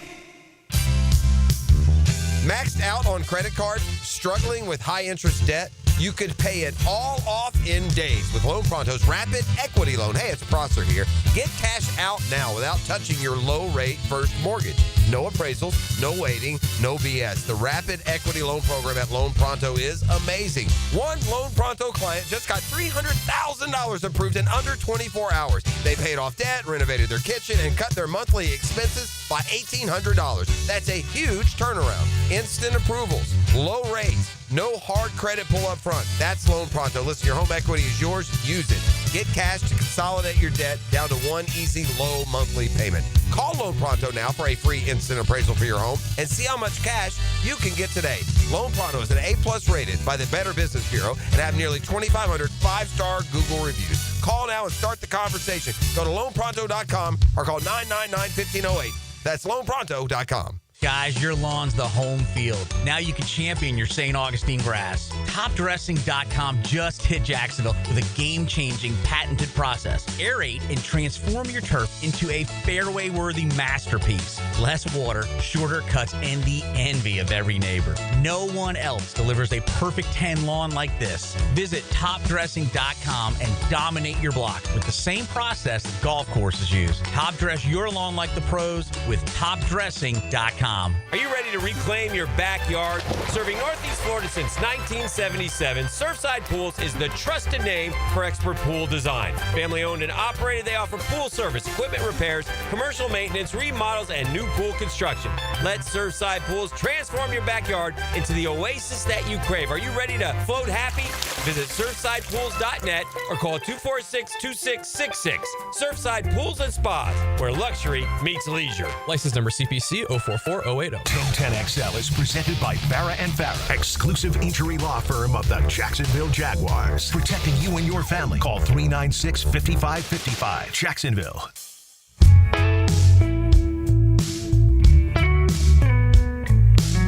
The Terminex Pest of the Day is not Chris Stapleton, who, by the way, has a new song coming out on Friday with Miranda Lambert. Very excited about that. But the Pest of the Day, Taylor will know this story. RJ, yesterday, like I said, Taylor and I had a Sunday pre-show meeting, and we went to a place out at the beach, and the bouncer asked not for my identification to get into said place where you have to be 21 and up. And then was like, no, you're fine. And then to Taylor was like, no, I need your ID. Bouncer, no. You cannot, when two people are, it's not like I'm Taylor's mom, right? Like, it's not like I'm that much older than her. Yes, I am older than her, but not that much older. You can't look at one person square in the face and say, I don't need your ID. So but clearly you give me yours. But I need your ID. So that bouncer is today's Terminex Pest of the Day. Is always brought to you by our friends at Terminex. You can find them online at Terminex.com, Terminix. You will have absolutely no pest issues if you decide to take your services or get your services with Terminex. They do such a great job at our house. They've sprayed for mosquitoes, pests, of course, termites. We have no issues with anything like that, and they take care of Everbank Stadium, ViStar Ballpark, and ViStar Veterans Memorial Arena, all of your favorite event venues around town. But yeah, I thought about making the Pest of the Day Telvin Smith, who was arrested last week. Yeah. But I didn't want to be that serious. Yeah. Today's Monday. Have a little fun. Yeah, it was the 4th of July weekend, and yeah, the bouncer is the Pest of the Day. It was pretty funny though, because I was Funny telling for you this. you. I was telling you this. I automatically always start pulling my ID out because I get ID'd almost everywhere I go, no matter what. And then they'll look at it and they'll be like, oh, you're 35 this year. And I'm like, yeah, but still I get it because when I was a bartender, they tell you to ID everyone you think is under 40. Like that's the rule. So granted, it's hard to evaluate that. So it's here or there. But I do think that he saw me. So you and Brian were walking up pretty confidently to go in, and I automatically was already going for my purse because I'm just used to it. So I think he saw that, and you guys look confident, like you had been also over 40. And so he was like, go ahead. And so then I was like, oh, okay. And I started putting my ID back in my purse. He's like, no, I need yours. I was like, oh, okay. So here. And he's like, I'm sorry. And then you were like, hold on. What's that? Yeah, I should be offended. And I am. And I am now going to call for your head. No, I'm just kidding. He was very nice. I think we both caught him off guard. Yeah. He also probably thought, because like you said, Brian and I were walking confidently, like that we were together and maybe you weren't with us. Yeah. And so and I was awkward because I was like had my ID out and then I was like, oh, never mind. And maybe he thought that was like our move to get me in underage places. Which I will say, there are a lot of places that nowadays, like I will say, like, I get excited when they ask for my ID. Like, the grocery store is certainly one of them, but I always feel like they look immediately to, like, assess your age. Mm-hmm. And so if they look at me and they don't ask for my ID, if I am purchasing, like, wine or beer or something, I'm like, wait a minute. I know. Like, have I reached that point? Like, they just know now. I know. And I've just, like I said, I used to get, like, interrogated with mine. They would be like, okay, what's your address, to try and catch you off guard when you're getting in places. And this was when I was like 27, 28. So that's recently slowed down a little to the point where when the last trip when I went to the Browns game up in Cleveland, nobody ID'd. And I was like, do I look old in Cleveland? Because in Florida, I get ID'd. In Cleveland, nobody's IDing me. And then when you, like, different IDs, state IDs, obviously, their, like, location of your age and stuff are different. So a lot of people have to, like, they're looking a little harder. And every time I'm like, I promise, I wouldn't make a fake 34-year-old ID. Like, I promise that wouldn't be the age I would choose if I was making a fake ID.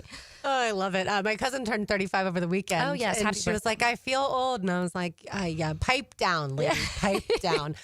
Get back to me on that one. All right. Josh Hines-Allen joined the show Speak on FS1 last week with Keyshawn Johnson, Paul Pierce, and Joy Taylor. Josh Hines-Allen has really been making the rounds, hasn't he? He has, yeah. He was at, what was it? He was singing at something. He was at the Rich Eisen show recently. We played some of those comments. And I don't remember him singing, but I know he joined another podcast. It was something like...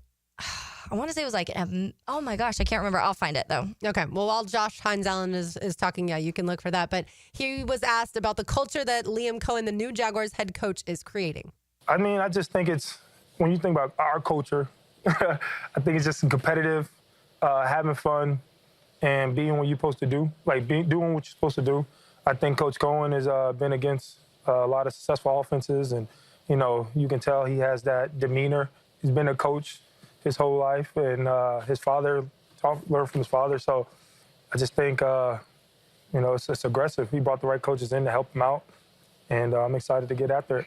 We started the show talking about explosive players for the Jaguars. Certainly Travis Hunter made both of our lists and was very high on those lists, as he is expected to play both wide receiver and cornerback. Here's Josh Hines-Allen on what he's seen from Travis Hunter so far. I mean, the competitiveness. I think this dude is going to be a legit player in the National Football League, both sides of the ball. You know, we got his back, and at the end of the day, man, he's a playmaker. You know, if he's going to be the best wide receiver, best corner, doesn't matter. He's going to make plays, no matter what side of the ball he's on, and that's what we need, and I'm excited to see that. For people watching online, by the way, we're having some IT issues, and so we did have a lot of questions on the YouTube chat of who the weird guy is. He's so not weird. He's a very Richie's smart great. We just have some some technical difficulties. Windows updates is happening. There are certain people who work here who rely on the station laptop for all of their internet needs, and so when there are issues, those people get very cranky. All right, one more here from Josh Hines-Allen. He was asked about Trevor Lawrence, of course, the quarterback, and does Trevor Lawrence get the credit that he deserves? I mean, I think I like him a lot, too, man. I love Trevor. He's my quarterback. I got his back no matter what. I think it's all up to him. I think wherever he wants us to be, he's going to take us there. You know, I love Trevor at the end of the day. You know, we all got a job to do. But, again, what Coach Cohen is doing, he's not only hyping him up and pushing him, but the offensive line has to play better. The running backs, we're going to have to run his ball effectively. You know, in order for him to do what we need to do, we got BTJ, you know, who's already solidified himself as one of the top receivers. And, again, that takes the pressure off of Travis going into a situation where, you know, he doesn't have to be the number one guy on that side of the ball. So, again, that helps Trevor develop into the guy that we all know he can be. But I think it's just maximizing everybody else around him. And I think that's where we're at. A few things going back to that first clip when he said making the right coaching hirings around is so important. And I think that's maybe an under the radar thing. And you and I did talk about it a little bit last week when we were going into in depth of some of these hirings that we think could also benefit the Jaguars that maybe we haven't talked enough about. And I think there's a lot of those because I think that you could go back the last few years. And when we talk about development of players specifically, and I've talked to Tom McManus, for example, and Leon Searcy, who all say, I think Leon Searcy said it in Crosstalk last week, how important position coaches are for players, because that's the person you're spending the most time with. Liam Cohen can't spend, he has 5 billion different ways he has to go as a head coach. So he's not spending that one-on-one time with you or the position, that position group in those meetings as your position coach is. So you form these relationships with those guys, those coaches, that means so much. And I don't know if we talk about that enough, because and how much that may have factored into previous years. We automatically talk about Ryan Nielsen, but obviously there was lack of communication on many other parts other than just Ryan Nielsen, because it wasn't just one position group that was failing or certain in-game defensive coaching decisions that was failing. It was true regression of a lot of players when it comes to where it felt like they couldn't tackle. It felt like they didn't know where they were supposed to be on the field. To me, some of that isn't just Ryan Nielsen. Some of that, Ryan Nielsen probably should have took more charge of that, of, hey, these things aren't happening in games. So, go to those position coaches that are, directly the cornerback coach or the safety coach or the linebackers coach. I don't know if we had a lot of that the last few years. And even that's why the defensive coaching staff that few years ago, when they were fired over Press Taylor, and everybody was kind of shocked, honestly, at first, because they felt like the offensive side of the ball struggled so much and Press Taylor needed to go. But then we started hearing all of these stories about the lack of communication of some of those like pivotal things, that the staples of what the defense needs to do, and the lack of communication between that. That's the position coaches not communicating with their group. And I do think that if you nail those hirings, as in Liam Cohen brings in all these people that he trusts, and a Grant Udinski, for example, who we're not even really we don't talk about probably enough either, because Liam Cohen's going to be the play caller.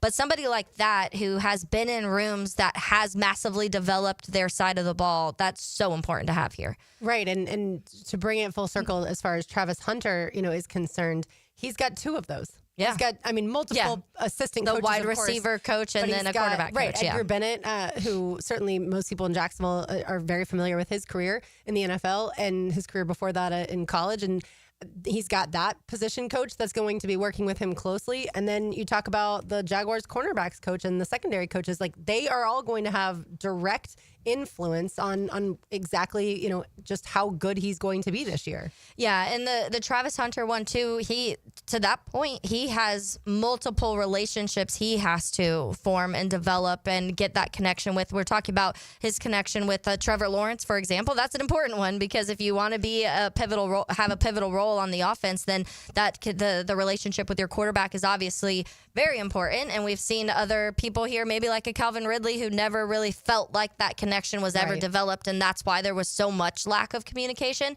But he has to do that on both sides of the ball. He has to do that with Trevor Lawrence, with the coaching staff on that side of the ball, but then also he has to do that on the other side. And if he has to be able to communicate with Tyson Campbell and all of those position coaches on that side of the ball, in addition to the defensive coordinator and the offensive coordinator and the head coach. So he has extra jobs to do when it comes to forming relationships and being able to develop that side of things. Absolutely. Yeah, I think that's going to be interesting too. So you've got Edgar Bennett, the wide receivers coach, and then you've got Anthony Perkins, the defensive backs coach. Like, how closely do they have to work together? And as far as, the time with Travis Hunter out on the field and getting him to even understand just which group is going where at a practice each day. Like, it's totally different, obviously, when he's switching mid-practice from receiver to corner. That throws a whole nother wrench in things. And that communication between those coaches of how far along. If he's behind on one playbook or behind on one aspect of what they are trying to teach, they're going to have to communicate and say, hey, I need Travis a little bit extra. And that's why this has been such a conversation of, can he do both? Because there's so many tiny little minuscule things that are going to go into him being able to do that. Yes, athletically and physically, he can do it. He's fast. He has great hands. He can cover wide receivers. He can catch everything. We've seen all of that. But all the tiny things that comes to the playbook and the relationships, I think, are going to be what's the most fascinating to follow along, and how quickly those catch on. So Edgar Bennett, of course, played at FSU. Do you think he, at any point in time, teased Travis Hunter for the fact that Travis Hunter originally committed to FSU and Mike Norvell, and then switched his commitment to join Deion Sanders and then be, both places with Deion? I'm sure, because those college football, they're chirpy. When you're about your college football team, and it's funny because they'll do, how like during camp and stuff, or even practices during the season, they'll set up a camera and they'll always kind of trash talk. So I've seen around the league, they'll set it up. Well, they'll be like, what's the like worst college football team, just to get people trash talking about each other, and they're immediately pointing to their teammate of like, oh, I beat him when he was at Tennessee, and like they hold on to those things forever. So I'm sure there was a little bit of exchange in that. Why didn't you come to FSU? We needed you. Yeah. But yeah, I think to your point, Travis Hunter his brain has to be like, obviously they're off right now. They're spending time away and all those things.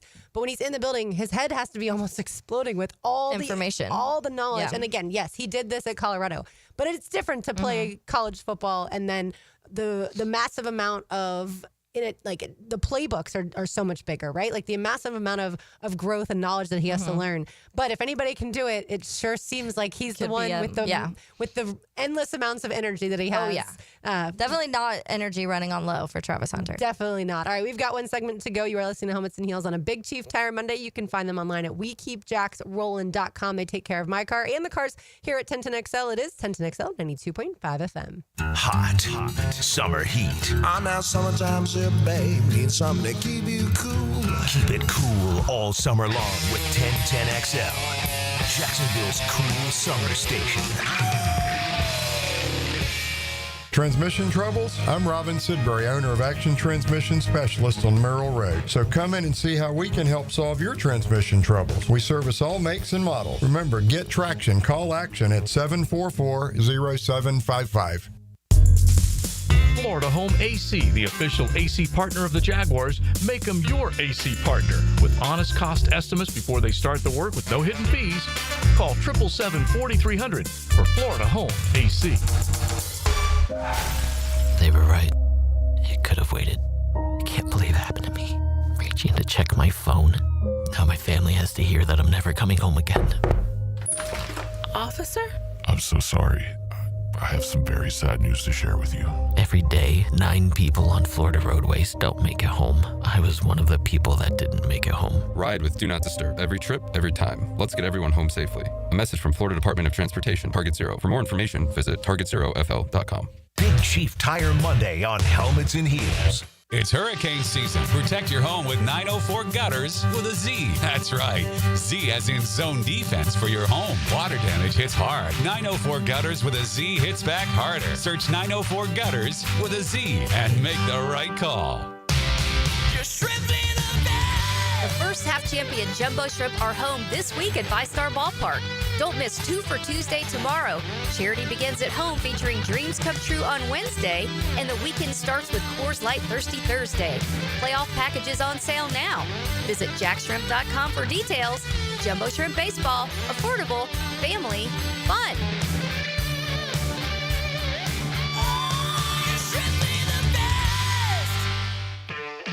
Life doesn't wait, and neither should you. Aleve can help you deal with pain less throughout your day. Whether it's a long day on your feet, a demanding workout, or everyday aches and pains, you need relief that can keep up when pain persists. Aleve is here for you with longer-lasting body pain relief compared to leading OTC-branded pain relievers. With just one pill, Aleve lasts up to 12 hours. Don't let those aches hold you back from doing what's important to you. Use as directed. Friends, we have a very special guest on the line. The Checkmate Coatings phone line is where the action happens. Where's the phone? Over there. Get expert interviews and listener opinions all day, every day, from the drill all the way to Hacker After Dark on 1010XL. Lauren Brooks here for Terminex. As temperatures warm up around us, ants come out in droves. And when they move into your home or business, it's unnerving. Terminex knows that ants add up fast, but Terminex subtracts them faster because living with ants isn't any fun. When ants show up, so does Terminex. Don't live with an ant problem, Terminex it. Visit Terminex.com today to schedule a free inspection online. That's TERMINIX.com. Hey, Hicken here, or just call me Dreamfinders Danny. For a limited time to ring in the new year, Dreamfinders Homes is offering an amazing 4.99% fixed interest rate. Now's your chance to lock down that rate and get in the game. You heard me right. It's 4.99 fixed interest rate on select move-in ready homes. Visit dreamfindershomes.com for sales event information and get in the game. Interest rate available on select move-in ready homes. Restrictions and limitations apply. Go to dreamfindershomes.com for more details. Hacker here, and I want to tell you one of my favorite things about Awaken 180 Weight Loss, and that's the personalized coaching that you get with Awaken 180. Now, a lot of weight loss programs, they'll give you some plan off their website, and they'll say, all right, have fun, see you later. Not Awaken 180 Weight Loss. Prime example of that, my Coach Kate. I've had phone calls with my Coach Kate over a year now, every single week. She's been advising me, she's been guiding me, she's been motivating me, and as a result of that, I'm down well over 100 pounds. I'm on the maintenance program now. The coaching you get with Awaken 180 helps you reach your goal. It is absolutely sensational, and it separates Awaken 180 Weight Loss. Do what I did. If it's time for you to lose weight like it was for me, go to awaken180weightloss.com. That's awaken180weightloss.com, or call 844-346-1800. Take it from me. If I can do it, you can do it. Get involved with Awaken 180 Weight Loss. Summertime is busy with graduation parties, summer barbecues, festivities, family gatherings. The month of July, National Carpet Cleaning Month. So Zero Res is offering $45 per room of carpet clean and 20% off air duct cleaning services as well. Schedule your appointment at ZeroResJacksonville.com or call them 287-5727 and ask for the 1010XL special. Zero Res, spelled backwards or forwards, it spells the same. Zero Res. Zero Res. At Cannons of Jacksonville, they know that when you're towing anything, you gotta have products you can rely on. With over 50 years of fabrication expertise, the family at Cannons can repair or install precisely what you need to tow with confidence. Whether it's a heavy-duty hitch, trailer frame, gooseneck, tow bar, or any other towing accessory, Cannons will provide you with unmatched precision and durability. For all your towing needs, visit cannonsofjacks.com, where quality and customer satisfaction collide. I'm Brendan with Checkmate Coatings. We transform pool decks, driveways, and patios with pro precision. Checkmate Coatings, your floor's missing piece. Checkmate Coatings, your floor's missing piece. 1010XL is presented by Farah & Farah, exclusive injury law firm of the Jacksonville Jaguars. Protecting you and your family. Call 396-5555. Jacksonville. Now the cool down with Donovan Air, Electric and Plumbing, keeping Jack's cool since '87. So we started off the show talking about explosive players on the Jaguars, and then we kind of meshed that into the AFC South in general. And what we our conclusion, Lauren, was that the Houston Texans right now have more explosive players on their roster, and that's probably why a lot of people have them winning the division. But we also said that this could drastically change by the end of this year because there are some TBDs on the Jaguars that may take that step up. The quarterback conversation is going to be part of that. Neither of us has CJ Stroud or Trevor Lawrence on our explosive player list for it, but I'll go through mine because we listed our 5 for the Jaguars and then some of our others for the AFC South.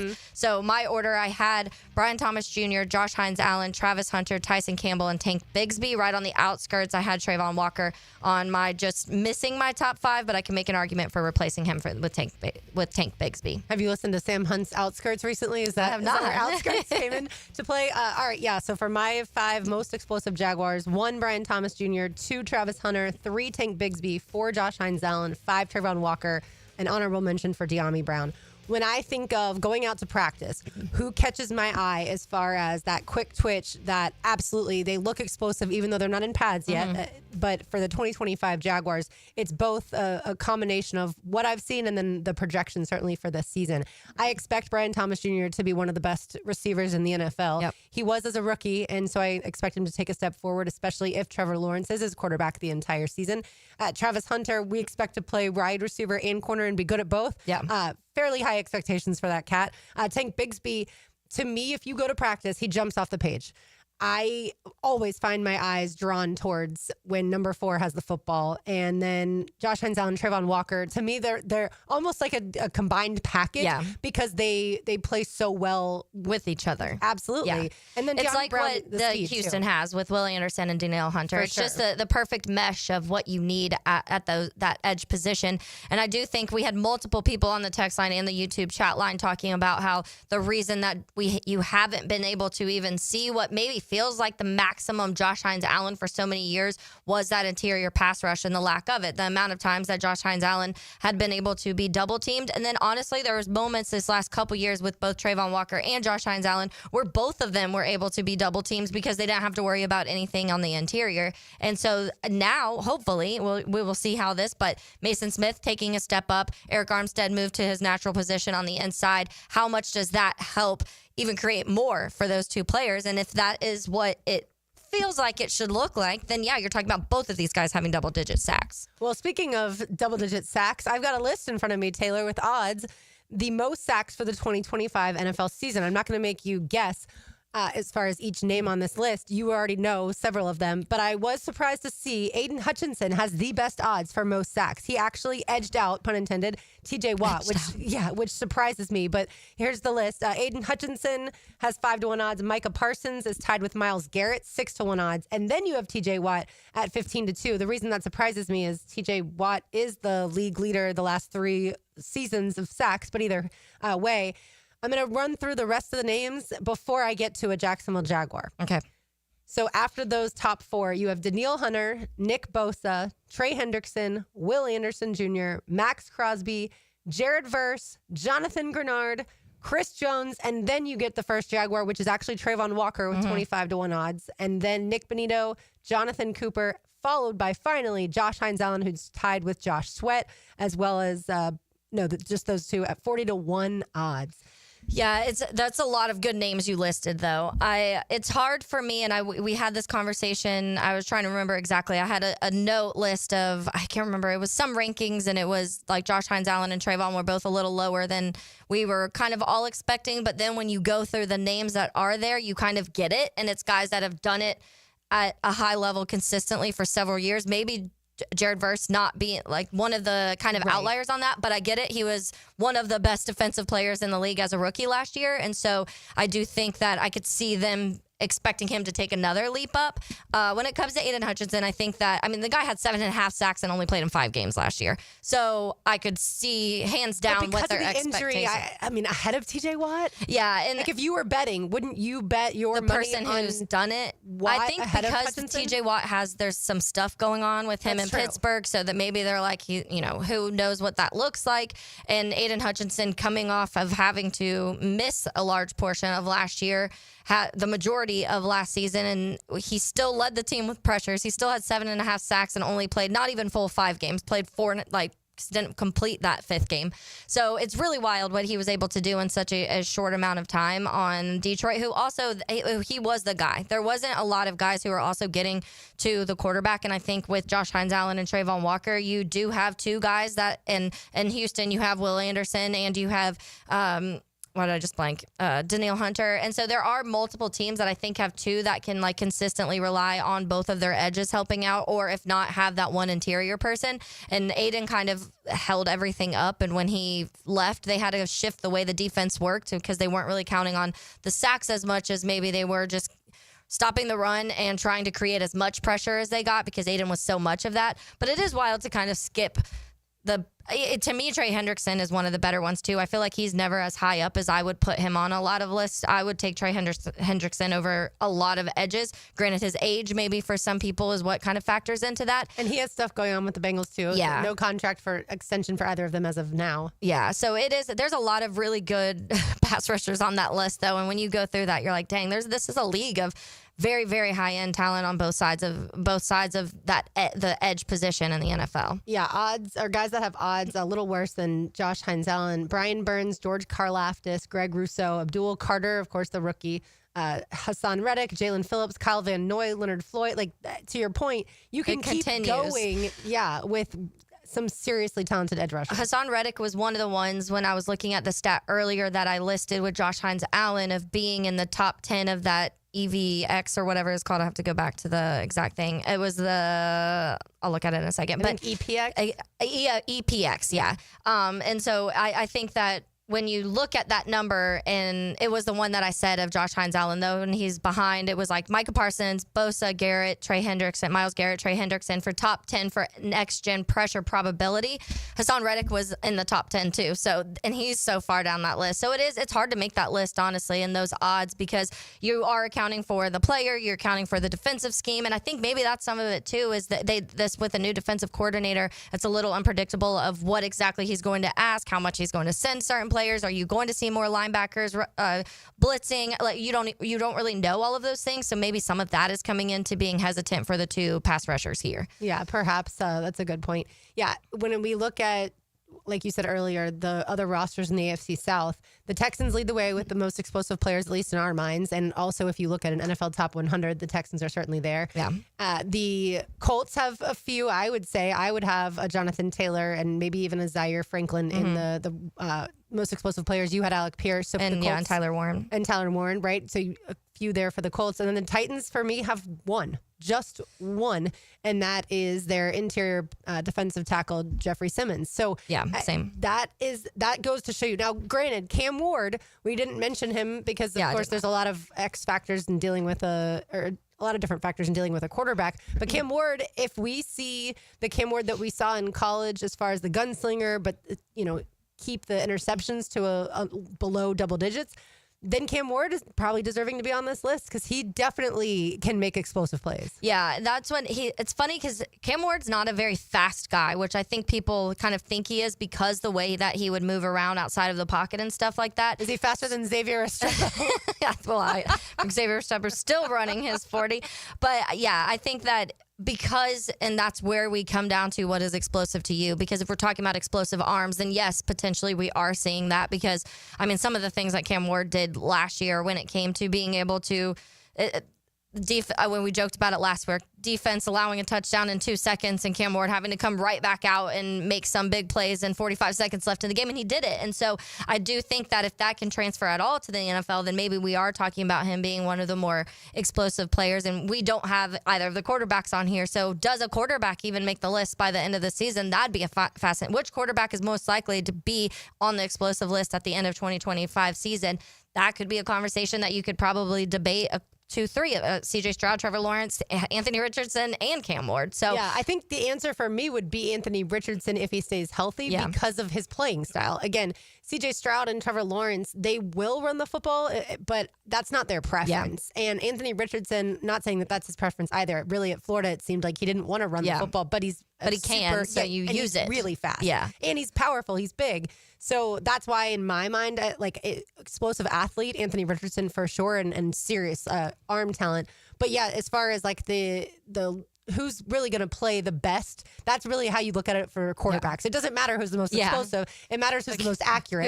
Who's accurate. Who you want that touchdown to turnover ratio low. You want the big plays, but you also want consistency in midfield. We've talked about that's one of the issues with Trevor is that the mid-range midfield just not being the most accurate in that. And so that all of those things are kind of what link us to at the end of the year being like they're good at, they check all of these boxes of what you need your quarterback to do. And at this point, none of the four are doing that. So at this point, CJ Stroud did it his rookie season, and then last year certainly regressed, and then Trevor's had, of course, ups and downs. Anthony Richardson can't stay healthy. Daniel Jones also has had health issues in the past, and he's not a very accurate quarterback. And then we bring in Cam Ward into the conversation. We will see. It's an interesting. We've talked about the interesting rooms of quarterbacks, but an interesting division of quarterbacks. I think the AFC South is up there because can Anthony Richardson stay healthy, and what does that look like if he does? What does Cam Ward look like coming into season 2?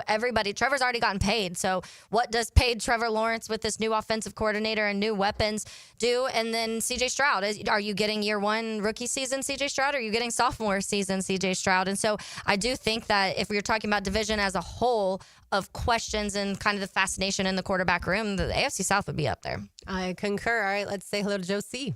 Now, the 2-minute drill on 1010XL. Joe, do you consider yourself an explosive human being? I have exploded at times. I usually I simmer more than anything else, but I can be explosive whenever I need to be. What about being an explosive athlete? Well, I played all 48 minutes at St. Joe. Okay. I never got off the field. There you go. That's all. That was core 4 special teams, offense, defense. Hell yeah. Okay, yeah, then I'm putting you in that category. We didn't have that many good players. No, you got to hype yourself up better than that, Joe. Would you use the word explosive at all in the golf world? I think there's a couple different ways to look at it because, like, Terrell Hatton's a guy who could explode on the golf course. Yeah. He would get angry. But just in terms of explosive, like, just go low, do whatever you want, that type of guy. Rory was that guy not that long ago. Scotty's proven that he's the most consistent and pretty dang explosive if you consider what he's done. Pair of players, pair of Masters titles within the last 3 years. I think of Bryson DeChambeau. Yeah, he could be one of those. If you're going to consider golfers explosive, which some people would say no. Yeah. Explosive. He may be one that's explosive in multiple exactly. ways. Yeah, and by the way, I like that. I like that that edge to a guy that gets fiery, feisty. Tiger was that guy, but he was always head down whenever he was stacking up majors. And then he showed emotion, obviously, when he was getting the job done. So, what are y'all doing on today's program? So we come out of Independence Day. We still got to do a hot dog count from Coney Island because it was just unreal. So many. Oh, my gosh. I was on the beach and just got the notification that he ate 70.5. We laughed about it and moved right along. I'm glad I didn't watch any of it. Well, TLD and I laughed because we're like, wait a minute, we're missing it. And so we had to watch, and I wanted to go back the next day and watch all the introductions because that's the part that I liked. But the one that cracked me up is they introduced one dude. We'll see if we can find it, play it. But he goes, his first words out of his mouth were huevos rancheros. And it was just some of the best intro stuff ever. But coming out of July 4th, we're just going to ask fans, give us one sentence they think they know about their football team. Because we go through the entire summer, especially in college, we don't even know who's wearing what uniform. So we'll start a week of college football. We're just a week away from going to the SEC Media Day. So it's amazing. Happening. It's already around not just around the corner. It's next week. Yeah. Point. Yeah, it's happening. Yep. Love it. Thanks, Joe. All right, guys.